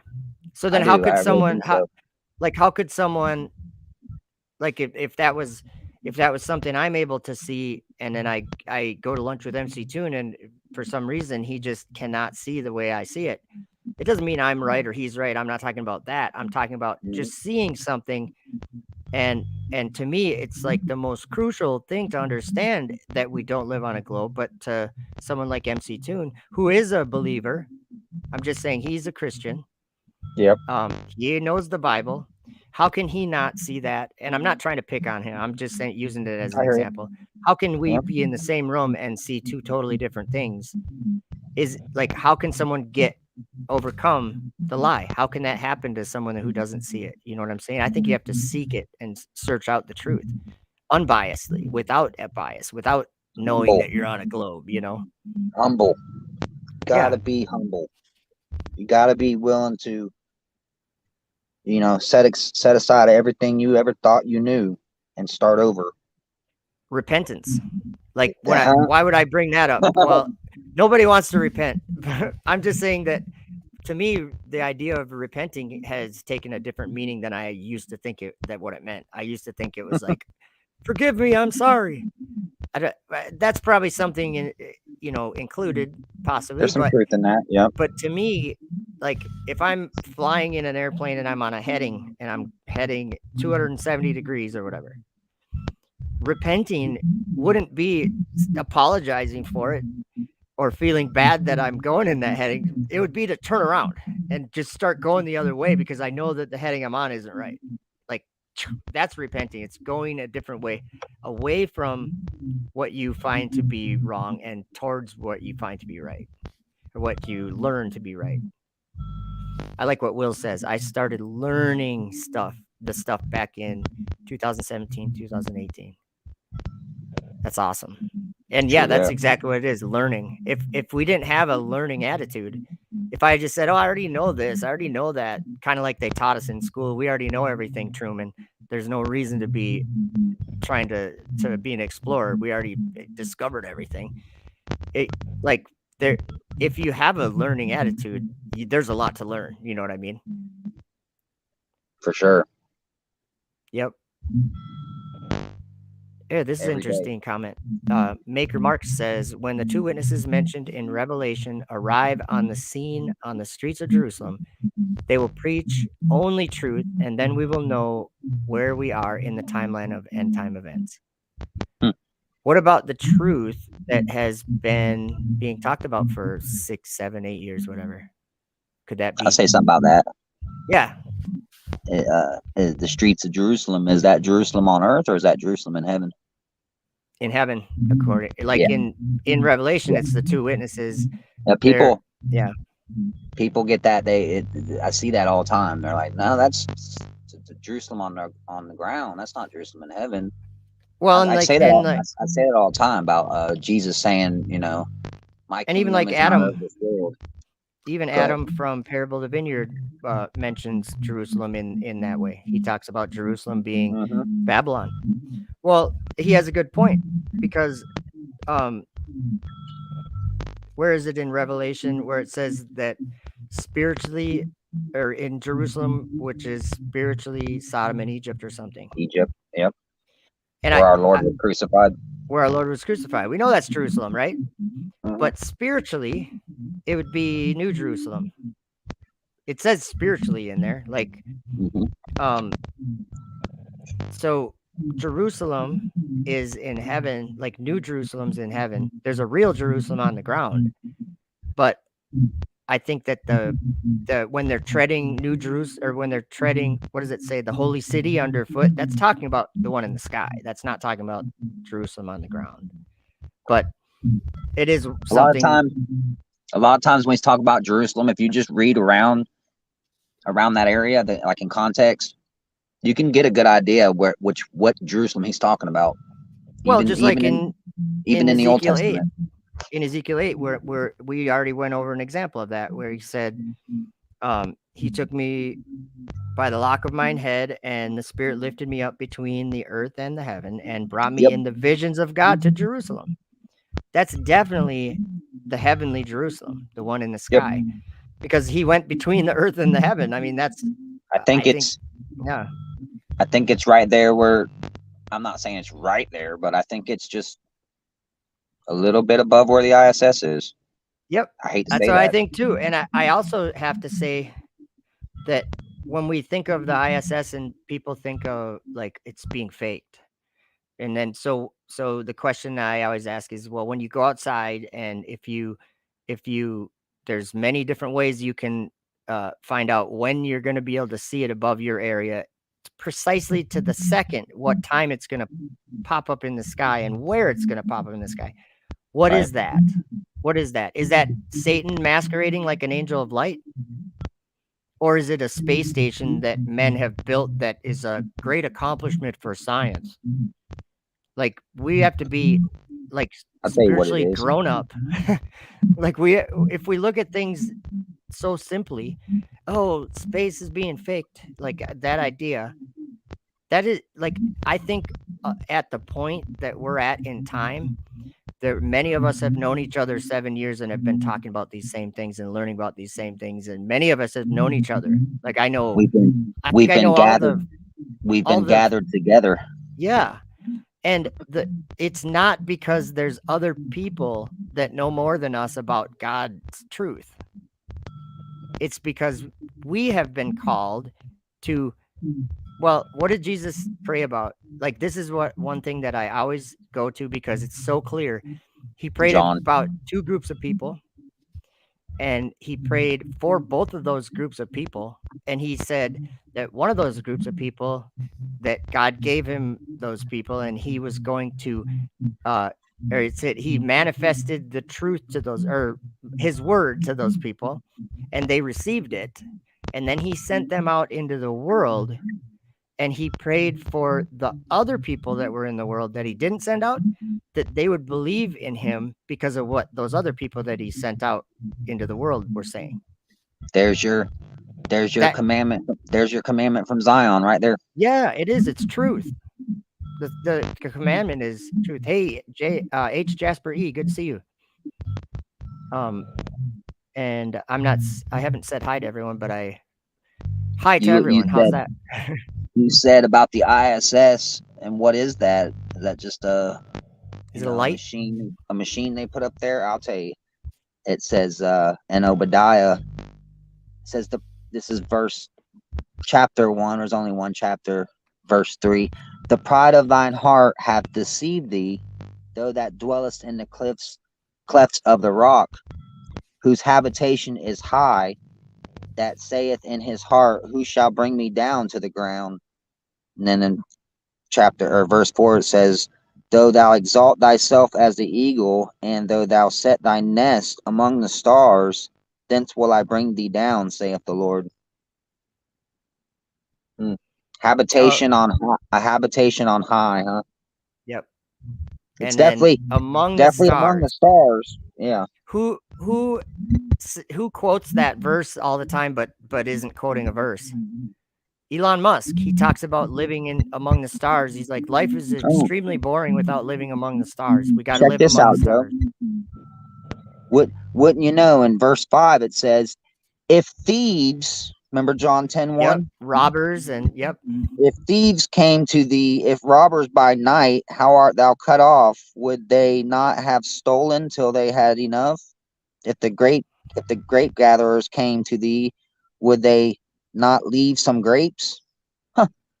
Mm-hmm. It's always talking about thieves and robbers when it's talking about God's sanctuary and the abominations and the detestable things that people put in his sanctuary.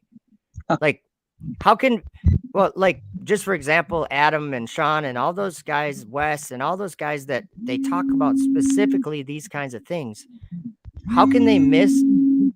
Oop, we're getting some weird sound, I think. Yeah, I'm getting a phone call. Let me Oh, hang it okay. up. Sorry. All Sorry right. about that. I just was making sure because I didn't know if that was on my end, but That's mine. they talk about this stuff all the time, and I have questions like when in Enoch chapter 56 and Revelation 11 and many other places in Daniel 8 when it talks about the sanctuary being trodden underfoot.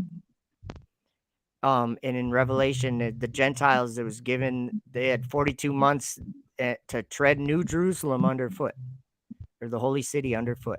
What does that mean to Sean and what does that mean to those guys? Does it not have any meaning yet? Or because to me it couldn't mean anything other than the Gentiles going up and treading that place underfoot. Like that's what it says. And it actually says in Enoch 56, it says it's the fallen angels that they will go up and tread underfoot the land of his elect ones. And it would be like a highway to them. And I'm like thinking of just what they call low Earth orbit. The solar system is actually a place of darkness that is beyond an abyss. Like it's maybe off to the side, it's like an extremity or something. But when we look up in our sky, we see the dark sky. But in order, like, to enter into the solar system, according to NASA or SpaceX or any of these other space people, you have to literally go sideways so fast that you would match that curvature rate of the Earth. But the problem is something what that I call the glory of God being revealed. The valleys have been exalted and the mountains and hills have been made low in my eyes, and I can clearly see this highway for our God, that that it we live on a plane. So how are they falling around this spherical earth? They're not. They're falling into a pit. Like that's like low Earth orbit is, we could call it Sheol or outer darkness, where there will be weeping and gnashing of teeth. It's got many names. Yeah. Many names. The Well, wilderness, the desert. cool. Gr Cleve says, Joe, I think Sean is seeing that happen sometime within the next 50 years. That's cool. Like I think, and like it wouldn't be something that Sean would or I would want to like argue with each other about. More or less just like I like to hear why he says things like that, or what would his reasons be, and he would probably like to hear what my reasons would be. Doesn't mean we're going to agree on it, but um I do see that. I mean, I think it'll be sooner than that, but of course I don't know, you know. I think the man, if we would say 50 years, I think the man that's been revealed, not to Yeah. everybody, but I don't think he's going to be here in 50 years. He won't be even alive in 50 years. And people No. are like, well, who are you talking about? Well, we're talking about the same man that says that he's going to make a new world. He's going to create a new place for people Perdition. to live in, like a new world. He's going to make a new world. Like The son if of that was destruction. speaking great things, I think that would probably be one of the greatest things that's ever been spoken, as far as like what a person thinks they can accomplish. Yeah, I'm going to create a new world for life to live on. That's what Blasphemy. God did. God made the earth and created us. And so if a person's going to say, I can do that too, I'm going to look at that person and like keep them in my thoughts. I'd be like, okay, well, watch out for that guy. And that's exactly what Elon Musk says all the time. All of the time. That's all he says. His only goal is to go to Mars and he says literally create a multi-planetary species. So he obviously believes in the planets and he believes in the solar system, and I think that he's probably the guy that's mentioned all throughout the Bible. The Assyrian, the son of perdition, all these different names that person would have. He's making fire come down from the sky. That should be one of the biggest things. And he has a dragon that he sends up into that darkness routinely. SpaceX had 2 launches and landings just a couple days ago in one day, like an hour apart from each other. Because my dad was saying, "Oh, what do they launch? 4 rockets a year?" And I'm like, "No, maybe 4 a week." Like they launch a lot of rockets. They launch a lot of that. Falcon 9 goes up all the time.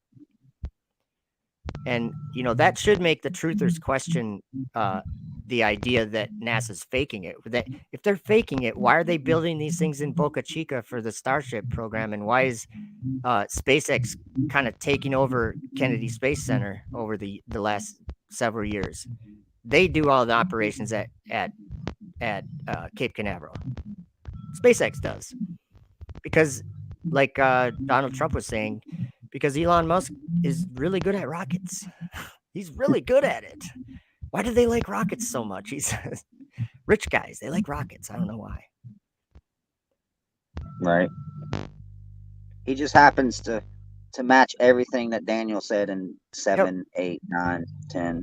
He will speak great words against the Most High.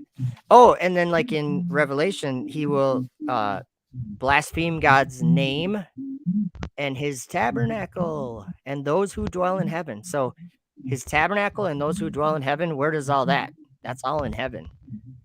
Like I just see that he'll think to change times and laws. Where do we get times and laws? Stars. And the sun and moon, and that's where we get times and laws. And so who's changing those with Starlink satellites littering your time-lapse photography? Yep. They're all over the place up there. They have almost 3,000 or almost 4,000. I can't remember. I've heard astronomers talk about that he's put so many up there that yep. He's ruined their viewing. And they're just beginning. So let's see. Yesterday. Oh, go ahead. Go ahead.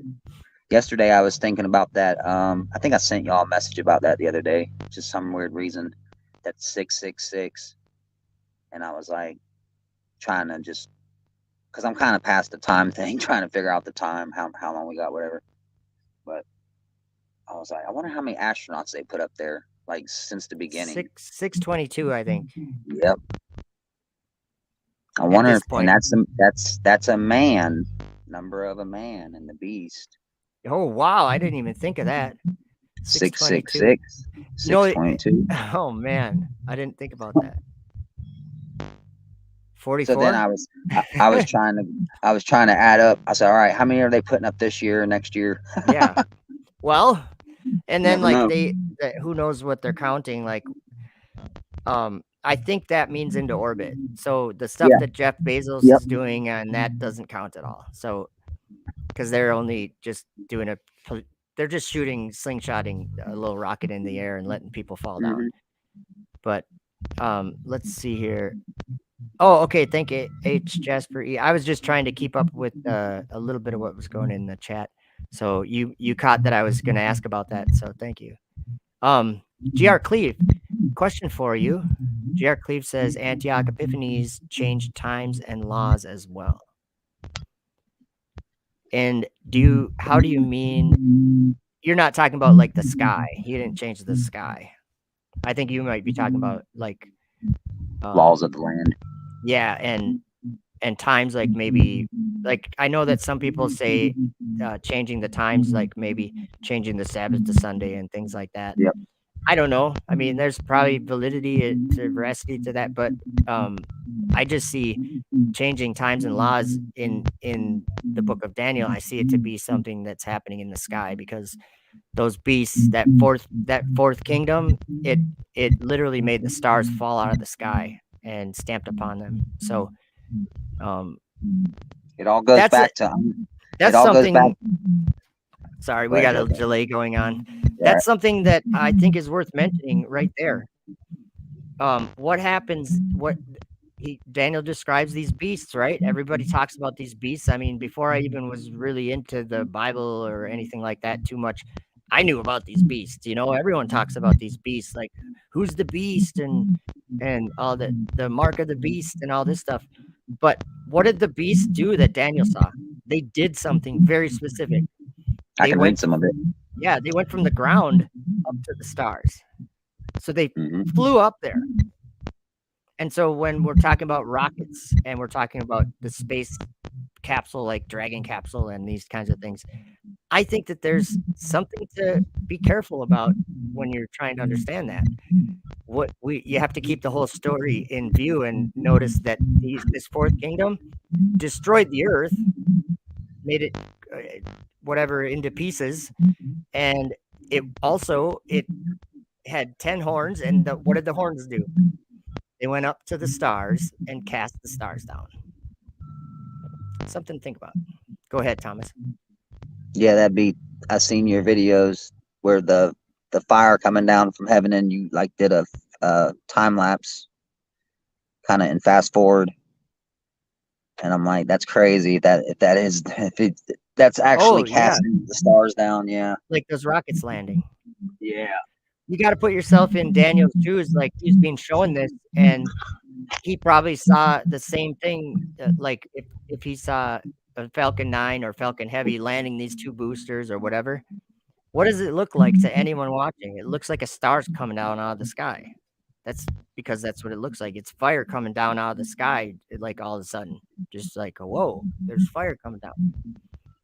And so in Revelation, it says that this beast, or this second beast, that he would be coming up out of the earth, speaking like a dragon, and it would do great wonders and make fire come down from the sky, and people would watch it. So, and then it says it would deceive the world by the means of those miracles that he had power to do.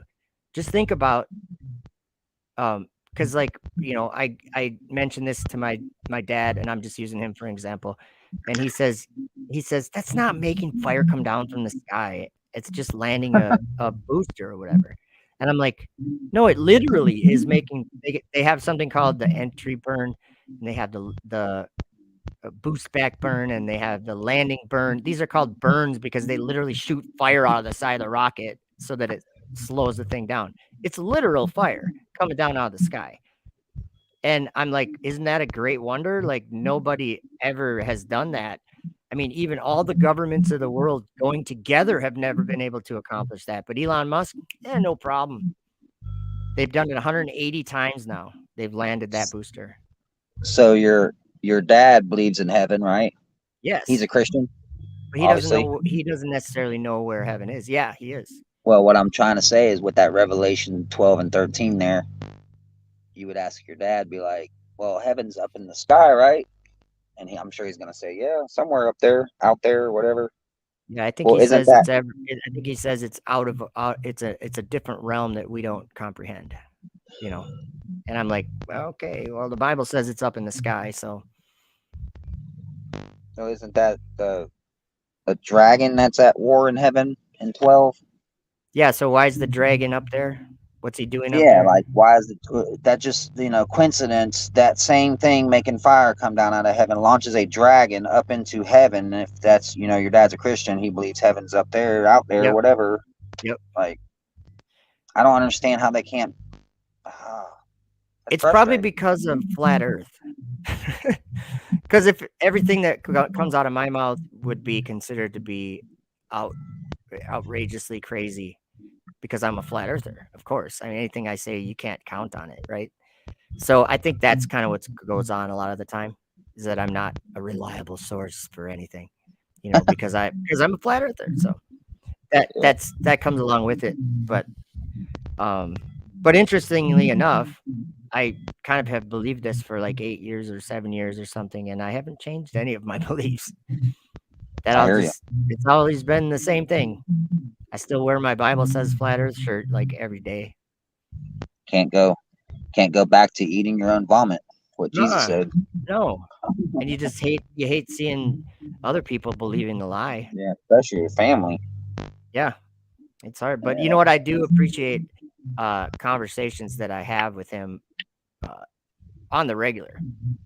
And When's it gonna like be? the other day he said I was it was actually the last day that they launched that Crew 6 mission.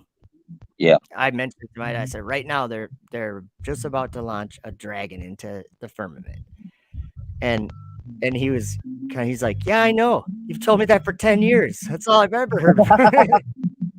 I'm like, "Well, I'll say it again." So, whatever. But so we can like somehow we found a way to have conversations and disagree with each other on many levels, but also not have like a negative experience during the conversation, and which is yeah. your dad was there when you first heard it, right? Yeah, I heard it on his radio from the radio show he was playing. Or it was a YouTube channel called Stephen Molyneux, I think. And yeah, he was interviewing a flat earther, and that's where I heard about it. My You dad was never, listening to it at the shop. you never forget where you were at on that day, huh? No, never forget that. And then I'll never forget kind of standing in one spot, like remember that shop burnt down. But there was this spot we had where it was like maybe like you'd put some paperwork there and stuff, but it was out in the shop.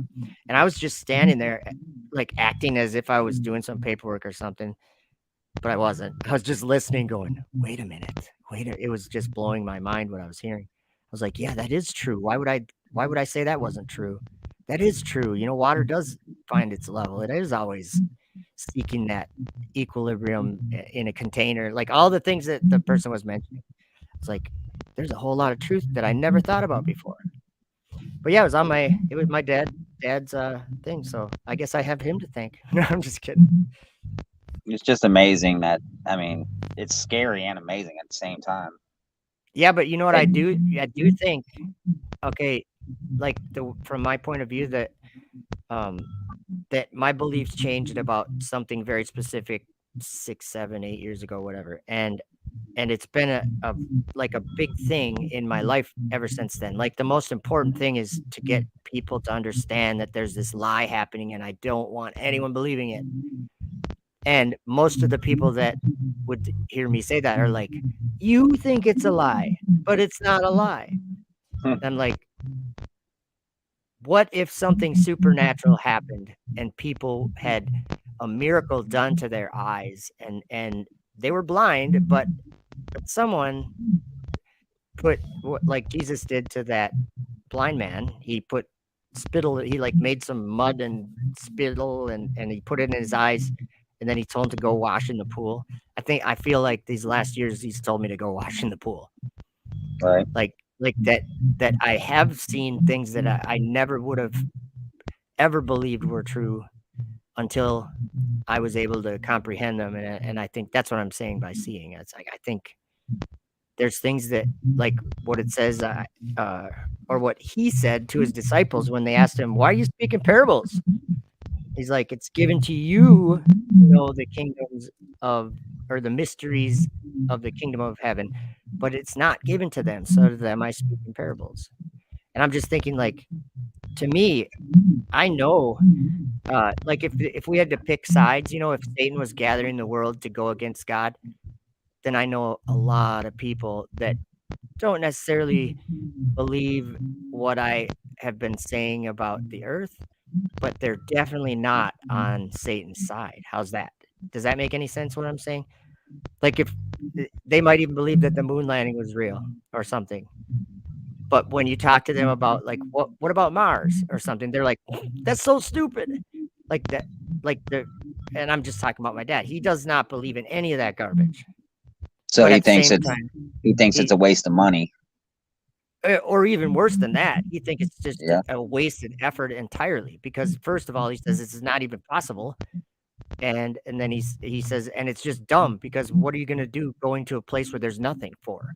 Like Ain't that we have weird? everything here. We have everything here that God provided it. We have everything. He gave us everything. Like he benefits us just by waking up in the morning. There's fruit growing in your yard or whatever. There's stuff happening. God favors us. Everyone in the world. He's good to everyone. He sends rain. Like, Mhm. I mean, but yeah, I think there's a lot of people that might not, what would you call, maybe I'm an extremist when it comes to truth or whatever, like flat earth is maybe extremist in a way or whatever, and people are like, yeah, take it down a notch on that. I'm not going to say I believe that. But I think that there's a lot of those people that know that this space stuff is worthless, and it's actually, when they find out what it really is, I think it'll be shocking to everyone, like that it is actually the devil talking people into letting out his own little devils from their prison and letting them into the earth to do evil. I mean, I think they're already coming in and out of the earth at their will. They can do whatever they want at this point because of what NASA and SpaceX have been involved in. Because in the Bible, There's there's a some, dark place of darkness called hell, and it's filled with evil spirits under chains of darkness. And darkness is the night. That's what God called darkness. He called it night. So think about that. there's something in Revelation. You were talking about your dad right there. It made me think of that. Where it says it's talking about Satan's seat and all that. It Oh says yeah. it's talking about the churches, and it says something about if you weren't. I don't know if it says it like this, but it says if you weren't involved in it or something like that, then it's nothing against you. Okay. Something I like think that. What is that talking about? God, I can't. I'm looking for it right now. It's something like these churches were involved in certain things, and then it says, well, if you weren't, if it didn't concern you, then it's nothing against you or I something think like I know that. what you're talking about. That Okay, makes me think of your dad. in chapter 2, Yep. he's talking to Thyatira. He says, "But unto you I say, and unto the rest in Thyatira, as many as have not this doctrine, and which have not known the depths of Satan, There as you they go. speak, I will put upon you none other burden." So I think you have a really good, interesting point there. That makes me think Like of what there- you just said about your dad you right could there. you could back something or be involved in it, or support it, or you could just be entirely not for it. Like not that you're fighting against it, but that you're like, yeah, that's not even a concern. Who Like it's cares? not a Yeah. yeah. I think that's maybe, and it actually says, but that which ye have already hold fast till I come. So I think you got a good point there. I'm glad you brought that up. So that was the church of Thyatira, He's saying a lot of people wouldn't know that doctrine, and they wouldn't know what did we call this? Is the devil still deceiving us? They might not know about his devices, maybe in detail or something, but they're still not for that. Or it says, "As they speak, I will put upon you none other burden." So that's interesting. I like that. Red Scout says, "Without understanding." The ignorance is bliss is sometimes better to treat everyone like you'd like to be treated without For understanding. sure. That's a good point. It is. And I'm glad that you brought that up because I hadn't really thought about it like that. I heard Witsit say something about McToon a couple weeks ago. It really hit me. I was like, man, he's like, I'm gonna bury that guy. I'll make sure he gets off YouTube. He loses his job. I'm like, that's you shouldn't think like that, man. That's not good. Well, he might have just been like, you know how they say crushing it and stuff like that. It's maybe like slang, but I think I know exactly what you were talking about. I Where didn't like that. he I was didn't like how talking he said. I about at like NASA, Witsit. I think, right? Yeah. No, he was talking about McToon. It's something, Anti some truthers. conversation they had or message back and forth they had, and he said, like he was talking about burying him and making him lose his job and his career and get off YouTube. And I was just like, the way he said it, I don't know. Yeah, you're just saying it maybe could have been said with Yeah, we more shouldn't care. we shouldn't be thinking like that Yeah, at all. I think that the truth is it's a mystery still. I do. I think Oh it's a yeah, mystery and we have to just keep seeking for or keep searching I think for it's it. gonna be I think it's gonna be a mystery for most, all the way up until that day when it happens.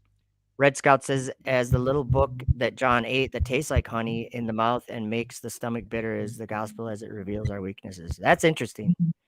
I've always wondered what that was describing about. And like in truth, like when we're talking about truth, that could even be described a little bit like honey in the mouth, but then bitter in the stomach, like that just the truth itself, because of if you claim the truth that we're talking about here anyway, you do get quite a bit of like at first anyway, not anymore, but at first it was very hard to say those things without basically, I mean, my own family, people in my own family are like, we think you need to get a little help.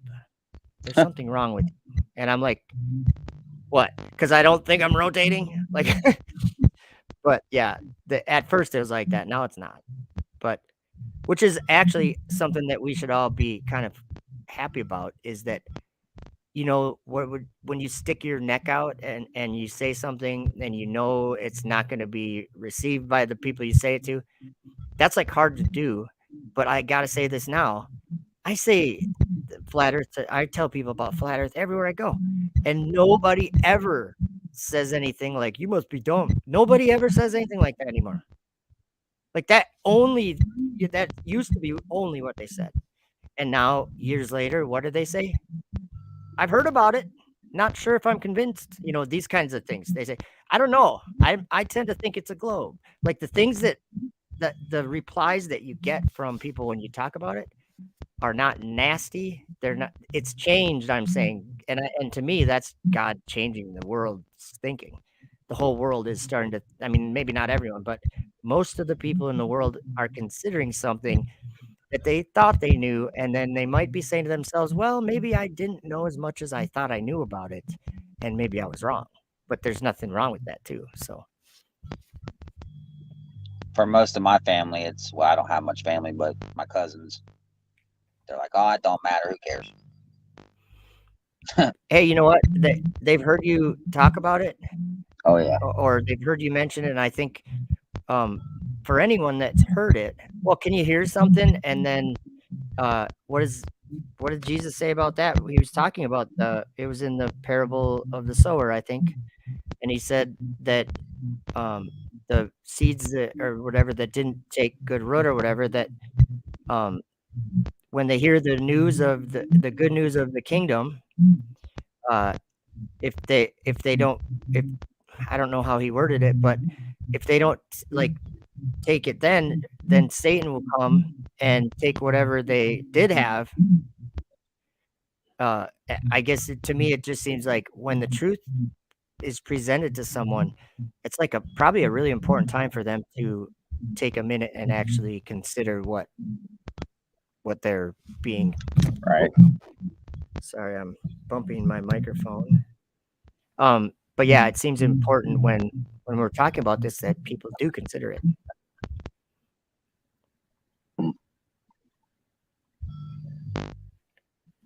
So, Thomas, where you're in Iowa right now? Yeah, I'm in Iowa today. I came here last Florida night. man in Chile, Iowa. What are you Well, I doing used up to live here? in Iowa. Oh, you did? I didn't know that.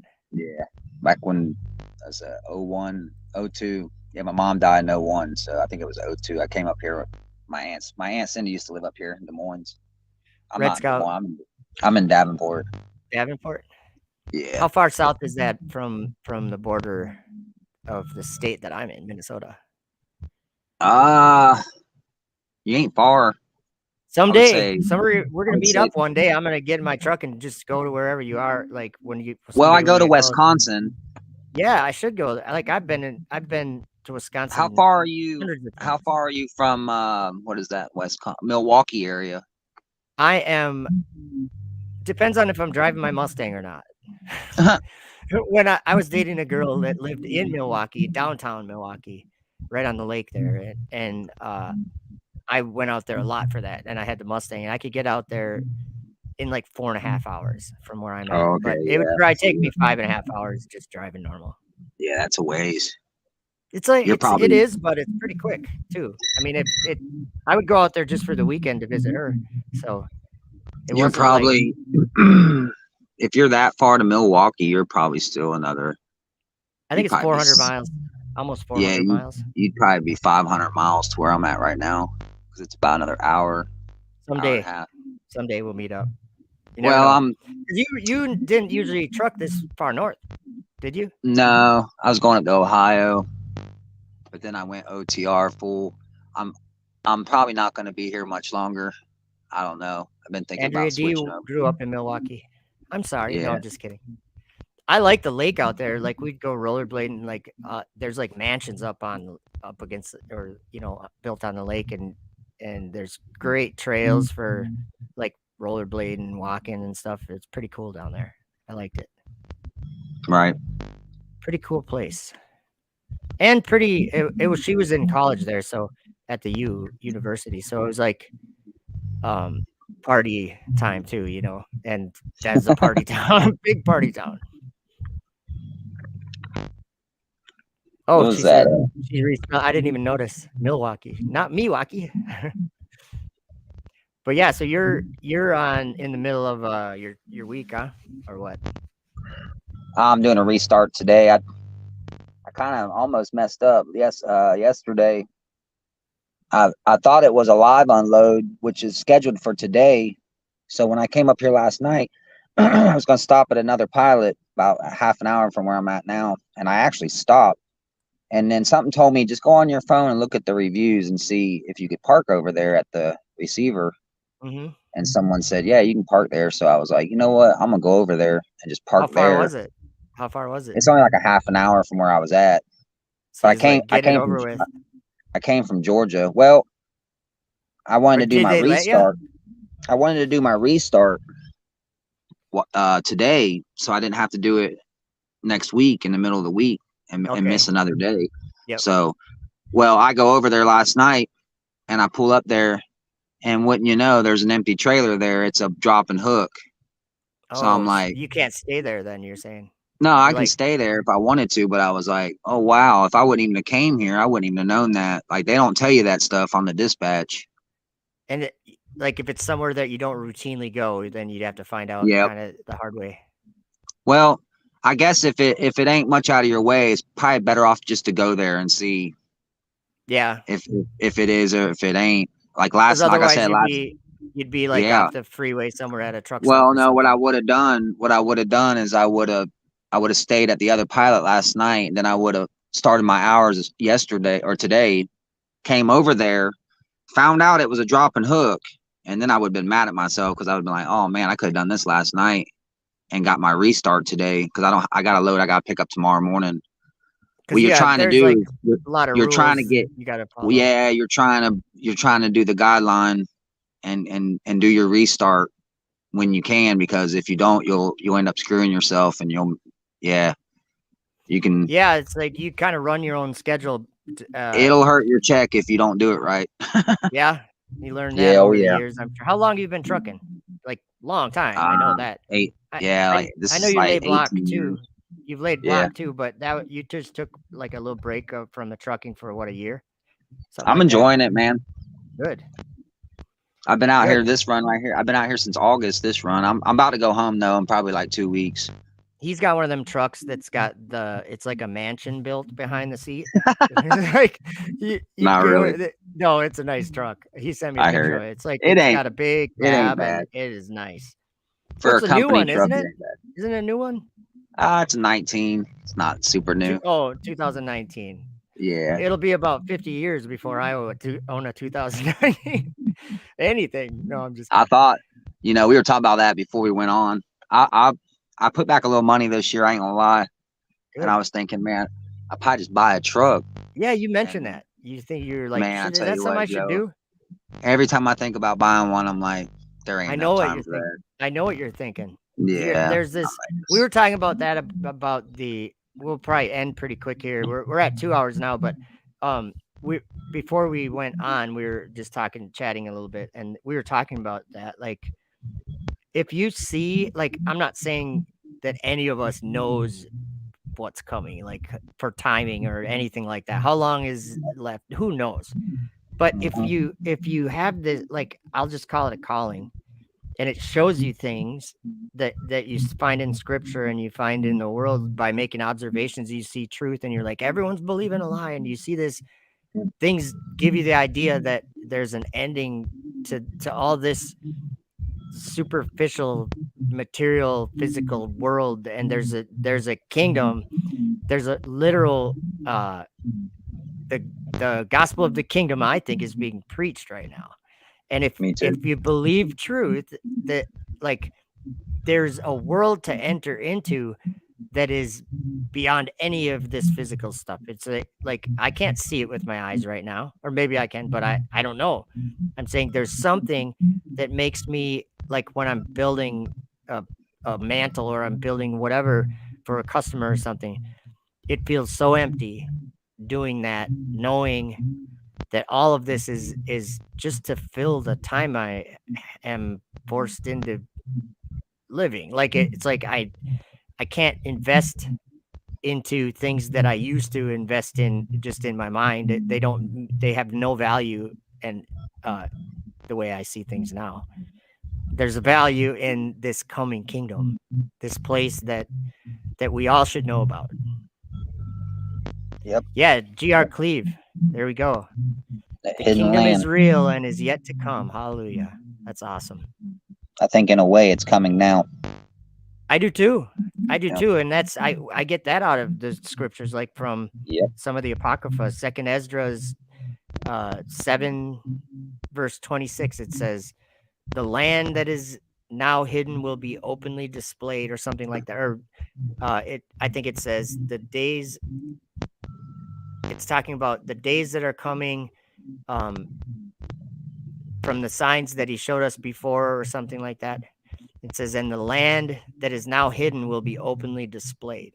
And I'm like, flat earth. To me, that sounds like flat earth.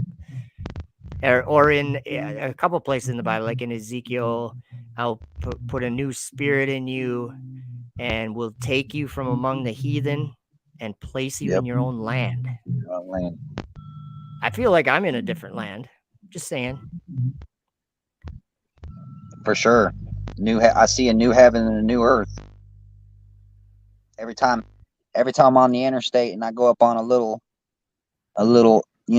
incline. Like yesterday, where was I at? Kentucky, I think it was. Might Oh, have and been you had Kentucky. like a steep grade for a Yeah, while. I came up on a little hill, and then I looked out and I was like, wow, look how far I can see over there. I was like, yeah, it's flat. Yeah, I get That happens reminded to me. of That happens to me like several times out of every week. every time I watch a video where someone's like at the ocean. all I see Yeah. is that flat horizon, and I'm like, oh, that's all I can see. Like Right. that one is probably one of the best proofs that the Earth is flat. Is the observation of simply going out to the ocean and just looking out at the horizon, Yeah. because all the way from there, all the way over to there, it's a perfectly straight line, and that's hundreds of miles. Yep. Like a ship way over there and a ship way over there, they can't see each other because there's like refraction and everything. They can't see each other, but you can clearly see them Yeah. far away, like from being in the middle of them or whatever. But GR says, I think all those observatories are there trying to watch for it. Like I think he meant watch for the kingdom. Problem with that I see is that they don't believe in the kingdom. The people at the observatories, they don't believe in the kingdom. They believe They think in something's coming from Jupiter, space. and they believe in Jupiter and Mars and all these false gods that we've been taught to worship, which is scary. But Adam said something about that yesterday at Planet X. He said that it was going to come down, or it was going to start to show in the sky, and then they would think or they like, would war. They would think it's like an evil Yeah. enemy coming, and it when who knows, it could be the kingdom of God coming down out of heaven from God. What did Jesus say about the kingdom? He said that the kingdom of God comes without observation. Yeah, without observation. Without observation, yep. Which is, I didn't even think of that till right now. I do think once the sky is destroyed, then it's going to be everyone's going to be observing what's going on up there. Like it's when going the to sky come down, depart, literally. Was that in Revelation 6? What is that, 6? Yeah, I don't know why Adam said Revelation 12 yesterday. He's like, well, in Revelation 12, there's the sky opening up. And I'm like, no, that's Revelation 6. He might have just misspoke. Was it 6? Yeah, I think he was talking about the war in heaven. Oh, yeah, the war in heaven with the dragon and all that. Yeah. It says here, where is this? I can't remember which verse it is, but it says the sky departed. That's the 6th seal. Yeah.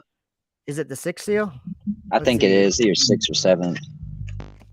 I was gonna listen to Revelation yesterday. I'm gonna listen to it tomorrow. Oh yeah, it must be before I was looking at it. Man, I can turn on. You see, I send you all those. I start listening to like Isaiah or Jeremiah, and then I hear one. I'm like, wow, I gotta send that one. Almost got to copy the whole book, send the whole thing. Hey, I like that. GR says we spent 2.5 weeks on the South Sea, and it was 360-degree flatness. That's got to be interesting. I don't think I've ever been out to a place like on a boat where you look around and there's like, you kind of get the feeling like, hope we can find our way back. If you can't see it, if you can't see the land, that's kind of weird. That's the 5th seal. Yeah. So you know what? I think we're probably gonna wrap it up. You know what happens right before that sky opened or that sky rolls up? What? There's a mighty earthquake. Oh yeah. I wonder if that's got anything to do with the shaking and quaking of the heavens. It could. And what happens? Actually, you're just making me think of Revelation 11 now. Did you see that? Did you see the big earthquake they just had recently? Yeah. And then that was a huge earthquake. Yeah, that same night the SpaceX Dragon went across the sky. Yeah.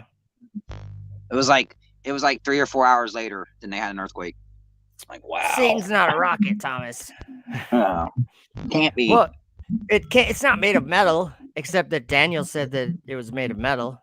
Yeah, like breastplates of metal and nails of brass. Brass nails and iron teeth. Great iron teeth. Yeah, you saw something made of metal. That's what he was describing. A horn that was made of metal. You know, Joe, I don't laugh at them. It's just at this point, it just I have to chuckle because it's like, I don't know why they can't see this. Well, and here's the thing is that there's this weird thing, like what you were just saying. It's not something to laugh about, but it's something. It is some, like, it's a mystery to me, because like it said in Daniel, it said and that horn was prevailing against the saints until the Ancient of Days came. And I'm thinking like, well, if that's the case, then even if he was prevailing against them, they're still taking his kingdom away or his Yep. dominion away. So to me, I'm Audit like, I don't NASA. know how that works, but that's awesome. You I know? said something. I said something to Whitsitt about that. I said when he was doing that audit NASA thing, I said the truthers have been taking. They've been auditing NASA for 7 or 8 years now. Yeah, exactly. It's actually that's true. But It and I is. think I do like the idea that he has, because the more people that you can get to look at stuff NASA's doing and go, wait a minute.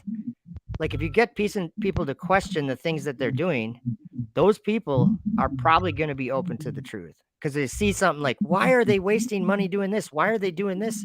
Why are they drinking their urine on the space station? That doesn't seem like anything good to do. Why are they teaching our children about it? Like what? Right. There's so many things that they shouldn't be doing that our money is somehow allowing them to do. You know, just for a PSA, a public service announcement, NASA's budget for 2024 is 27.2 billion, and I figured that out into 365 days or whatever. Every day of the year, it was it 50 or no, it was 72 million, I think, every day. Something like that. 72 million. I wonder how much. I wonder how much the budget is for the Department of Transportation, like all these trucks moving down the highway. It's probably I'm gonna even, find. I don't know, but that's interesting. That's gonna be crazy if it's less. I'm like, wow. They're spending more money to go to darkness, to some place that can't even give you life.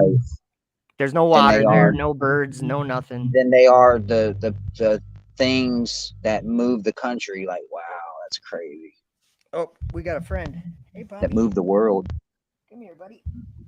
Bobby doesn't like to go on camera, but yeah, Bobby's getting tired of hearing about that dragon, Joe. Yeah, I know. Been Every hearing time about you it for 10 mention the years. dragon, the cat wants out. Been hearing about it for 10 years. I'm just kidding. That was funny. I laughed when my dad said that. He laughed too, because I've been hearing from you for 10 years. I remember one of your videos. You were it was like a clip that you made giving your testimony a little bit. And as soon as you started talking about it, the cat wanted out. You're like, oh, I gotta let the cat out. I was like, yeah, he's tired of hearing it. Yeah. The cat's like, let me out of this room. Yep, totally. That was probably 7 years ago, right then. I know exactly what you're talking about too. And I was like, sorry, right when I started, right? It was right when I started the live, and I'm like, oh, the cat. And yeah, because he'll tear it up if you don't do what he says. Or we got to keep going, man. We got to keep saying what we've been saying, and then you know, they're probably. I hate to say it, but the majority of the people probably ain't gonna see it until you know what happens. Boom. And I trust God. Yep. Oh, for sure. And I like our friend Tony's Copy House, who he was here. I don't know if he's still here. Tony's Copy House. One of his, it might be his favorite verse in the Bible. It's Daniel 7:18, and I should just read that. And it's pretty clear why it's a favorite verse. It's one of my favorite verses because it reveals something that we wouldn't expect it to happen a certain way. Like you and I are talking right now, Thomas. And we're like, I don't understand why I see it this way, and it seems like Paul's writing it that way. It seems like other people are teaching it a different way. But I don't have to understand it to know that those people are still doing awesome stuff. You know what I'm saying? But Daniel 7:18, it says, but the saints of the Most High shall take the kingdom and possess the kingdom forever, even forever and ever. That's an awesome verse. So whatever happens, however this all works out, I think that the thing that is accomplished at the end is one of the most awesome things that anyone could ever even think about happening. So, and I think they're taking that kingdom right now. I think that process has already started. I'll put it that way. Yeah, I do too. Actually, I agree with that. And that's hard to explain to people because they're you gotta. I don't even know how to explain that. I don't even know how to explain it to how to explain it because it's like. Oh, you know what? If you could only put it in like a layman's term, street talk, and just figure out how to say. I pray on that every day. Every day, I'm like, how do I say this in a way for people to even grasp what I'm saying? To grasp it the right way. Because you can offend people if you say it wrong. I'm not even worried about that. No, I know. A lot of times I say it, and I say things in a way, and I try to talk. You know how I talk. I try to talk real whatever, like street talk or whatever, Yeah, and well, I'm like, they look at you me, they are turn their head sideways. They're like, what are you even saying? okay. So you just made me think of something. So we're talking about the book of Daniel, and Zilvin Rocha just put that verse in the chat. Um, Right. Thank you, Zilvin. Here's something that I'm gonna do. So on my YouTube channel, I saw someone asking if you had a YouTube channel, Thomas. I think maybe you do. But I don't know if you've ever Yeah, really but put videos on there. no, because I don't have a computer, and I thought about getting a computer. I kind of should, but But either I way, do. I do have time to make videos. I just haven't done it. well, Maybe I I'm should. I going don't know. to, because it reminded me of, there's been at least 2 videos where Thomas uh, did like on Facebook or something, where Thomas made a video and basically read through the book of Daniel chapter 7, I think, and Yep. like broke down each verse. And what I'm going to do is I'm going to find that and re-upload it on my channel right after we're done here. I would encourage anyone to, like, Thomas is a truck driver, and I like that angle, because you know how if people think of a truck driver, they're like thinking of a guy that drives around, is alone a lot, has a lot of time to listen to things or to sing or to do whatever. Driving truck, it's Yeah. like it's a lifestyle almost if you do it full time. But when people think of that, and I'm like, Thomas is gonna take a break, because his truck, he can only drive so many hours till he needs to get rest or whatever. During Yep. that rest, he decides to open the book of Daniel and click record on his phone, and just starts reading and just starts talking. Just as a regular guy, a truck driver, just talking. I'm gonna upload that because that was probably 5 years ago, I bet. Yeah. Something like that, and it's a powerful video because you get And it's still, you it can gives me understand it chills. you can understand It, it the it way Thomas did, so I'm gonna do that. it gives me chills whenever you took it, and then I remember like the first piece, I said what it did, and then you put the video behind it, and I was Yeah, like, did oh I my edit it god. a little bit? I think I Yeah, did. you did, I think I took, and like, that was fine. But I was added like, to I can't believe how clear that was after you put the video behind it. I was like, wow. yeah. Well, just when you were going through it, I'm like, he's seeing the exact same story that I'm seeing in there. So, that I'm gonna upload it. So all I'm gonna do is I'm just gonna call it Tommy Skyview Yeah, that's my Dan name on Daniel Facebook. 7. I still do videos on there now. I'd probably do a video every day on Facebook. Yeah, so if you're on Facebook, which somehow I lost my access to my account on Facebook. I gotta figure out how to get in there. Yeah. Because I don't know my password or whatever, or my email or whatever. I don't know. I'll get in there somehow. But yeah, if you're on Facebook, look up Thomas Morgan. Or is it Tommy Skyview? Tommy Skyview. Yep. Tommy Skyview, and he does a lot of live videos. You'll see the Revelation 13:13 thing I got on there. I took Yeah, that from your video. Yeah. yeah. So, You'll definitely know it's me. yeah, and he'll be spitting truth. That's what he does. I try to, man. A lot of times Dude, I play other videos like you've yours, taught or me a lot, man. I try to do that. When you're doing your videos where you're mostly talking, like even if you're driving and talking, like it's powerful stuff. Uh and I think actually it's kind of what the scripture says, is that they overcame him by the blood of the lamb and by the word of their testimony. I think us talking about our lives and giving our testimony, it makes other people more confident in what they're called to do. You know what I'm saying? I think that is a big part of this. So, but what I'm gonna do is wind it down. Thomas, you go ahead and tell people whatever you want to tell them, and we'll do this again soon too. But I was gonna read just one thing out of the book of Joel that okay, talks about the day of the Lord. yeah, Yep. I like to read some of this too right here. It says, blow ye the trumpet in Zion, and sound an alarm in my holy mountain. Let all the inhabitants of the land tremble, for the day of the Lord cometh. For it is nigh at hand, a day of darkness and gloominess, a day of clouds and of thick darkness, as the morning spread upon the mountains, a great people and a strong. There have not been ever the like, neither shall be any more after it, even to the years of many generations. It says, a fire devoureth before them, and behind them a flame burneth. The land is as the Garden of Eden before them, and behind them a desolate wilderness, yea, and nothing shall escape them.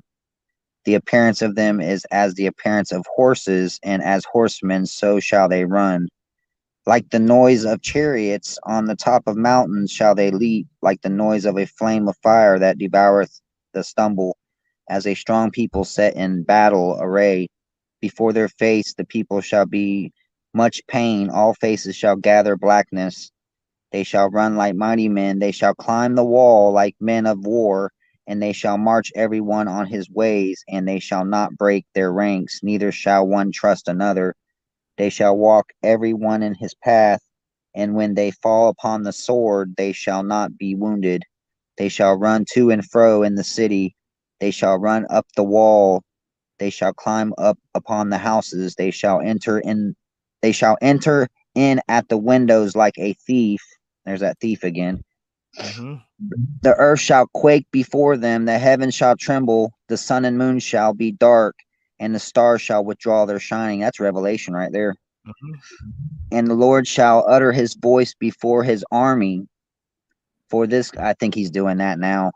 I do For his too. camp, for his camp is very great. For he is strong that executeth his word. For the day of the Lord is great and very terrible, and who can abide in it? Therefore also know, saith the Lord, turn ye even to me with all your heart, and with fasting, and with weeping, and with mourning, and rend your heart and not your garment, and turn unto the Lord your God, for he is gracious and merciful, slow to anger, and of great kindness, and repenteth him of the evil. Who knoweth if he will return and repent and leave a blessing behind him, even a meat offering and a drink offering unto the Lord your God? Blow the trumpet in Zion, sanctify a fast, call a solemn assembly, gather the people, sanctify the congregation, assemble the elders, gather the children and those that suck the breast. Let the bridegroom go forth of his chamber, and the bride out of her closet. Let the priest, the minister of the Lord, weep between the porch and the altar. Ain't that where Ezekiel was? And Yeah. let them say, spare thy people, O Lord, and give not thine inheritance to reproach, that the heathen shall rule over them. Wherefore should they say among the people, where is their God? Then will the Lord be jealous for his land and pity his people. Ye, the Lord, will answer and say unto his people, behold, I will send you corn and wine and oil, and ye shall be satisfied therewith. And I will no more make you a reproach among the heathen, but I will remove far off from you the northern army, and will drive him into the land barren and desolate, with his face toward the east, and his hinder part toward the utmost sea. And his stink shall come up, and his ill savor shall come up, because he hath done great things. Fear not, O land, be glad and rejoice, for the Lord will do great things. Be not afraid, ye beasts of the field, for the pastures of the wilderness do not spring. For the tree beareth her fruit, the fig and the vine do yield their strength. Be glad then, ye children of Zion, and rejoice in the Lord your God, for he hath given you the former rain moderately, and he will cause to come down for you the rain, the former rain and the latter rain in the first month. And the floor shall be full of wheat, and the fast shall overflow with wine and oil, and I will restore you to the years that the locust hath eaten. That's locust in Revelation. Like a The famine. Yep, the cankerworm and the caterpillar and the palmer worm, my great army which I sent among you, and ye shall eat in plenty and be satisfied. Sorry. and praise the name of the Lord your God that hath dealt wondrously with you, and my people shall never be ashamed. And ye shall know that I am in the midst of Israel, and that I am the Lord your God, and none else. And my people shall never be ashamed. And it shall come to pass afterward that I will pour out my spirit upon all flesh, and your sons and your daughters shall prophesy, your old men shall dream dreams, your young men shall see visions, and also upon the servants and upon the handmaids in those days will I pour out my spirit, and I will show wonders in the heavens and in the earth, blood and fire and pillar of smoke. The sun shall be turned into darkness and the moon into blood before the great and terrible day of the Lord. And it shall come to pass that whoever shall call on the name of the Lord shall be delivered. For in Mount Zion and in Jerusalem shall be deliverance, as the Lord hath said, and in the remnant whom the Lord shall call. I love that one. Yeah, and I like the very last part that was mentioned. You said, uh, anyone who calls on the name of the Lord, there's deliverance. Amen. So I don't think that like I think a lot of us we can tend to look at it in a weird way where we're like, would I be saved if I did this or not or whatever? Call on his name and you'll be saved. That's what he said. That's it. Call on his name and let him do the rest. Let him teach you. So, all right, Stay in what I the yeah, truth. stay in the truth and don't like I think don't be afraid to be bold Nope. about it. Say it loud from the rooftops. People that disagree with you, that's fine. There's nothing wrong with people disagreeing. No. But it's still important that people hear about it. So, Thomas, we're gonna have to do this again very soon For sure, because brother. yeah, I don't do this enough, and I No, you think don't. I know I don't. What happened to F that world, man? I'm missing all my live Yeah, videos. where is that weird guy? I'm just kidding. I know what happened. TikTok stole them. TikTok did steal me a little bit, but I'm not too happy with TikTok lately.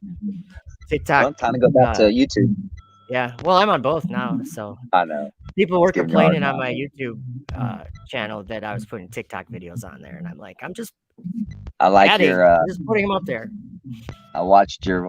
Who's Ready to Burn? I've probably watched that one like 100 times, literally. Which one is And it? Joe's like, Who's Ready to Burn?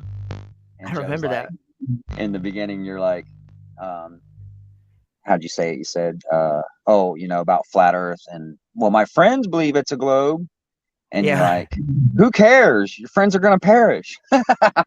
Well, It's so true. The what way you did said it. I'll just say this. I'll say this. It's not up to me, but Nope. but like you were saying about Jaron or about someone that's investigating the truth, I think Yep. they're on the right track. Whether they're on a different track than someone else or they're like some of us will be like, well, that's bad what he's saying.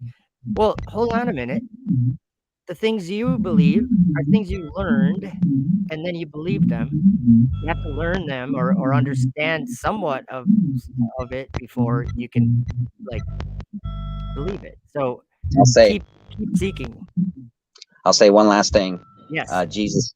I don't know the verse, but somewhere I think it's in John. Jesus said that there would be some that they don't call on his name, but they abide in the truth, so they Yep. abide in him.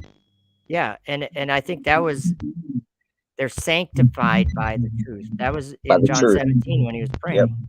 He said, yeah, he was praying that they would be sanctified by the truth, and his word is truth. So yeah, we just need to keep I think He, someone said it in this chat, learning. We're all learning. So he if told we keep Nicodemus that he told Nicodemus that he was born in the world to bear witness of the truth. yep. Yep.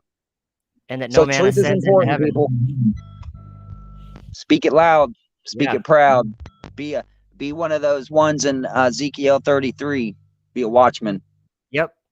Be Yep. someone in that army of dead bones that he made a big army out of this valley of these dead bones. It was like a powerful army like that. I Yep. think that's what he's building these days. That So army's here. I think that army is here now. And that even goes to, like, I know we keep going, but that even goes to what Enoch was saying about uh the first verse in the book of Enoch is talking about that this book is written for the generation of people that'll be living in the tribulation. And I'm just Yep. going, we're reading it doesn't mean we're in the tribulation, but it sure is interesting to think about. Don't get hung up on 7 years for the time. Don't worry about time. I think That's the way. I think I don't. just keep tomorrow's tomorrow, That's and it. it's gonna come until it doesn't. So just keep That's it. living for right now and realizing that truth is very important. So, Amen. Thomas, thank you so much as always, and drive safe as Thank always. you, Joe. Much love, brother.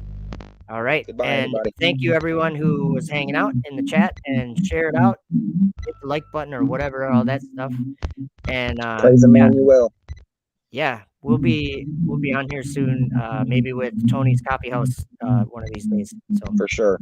Much love, all bro. right, thank See you ya. everyone. Have a good day. See ya.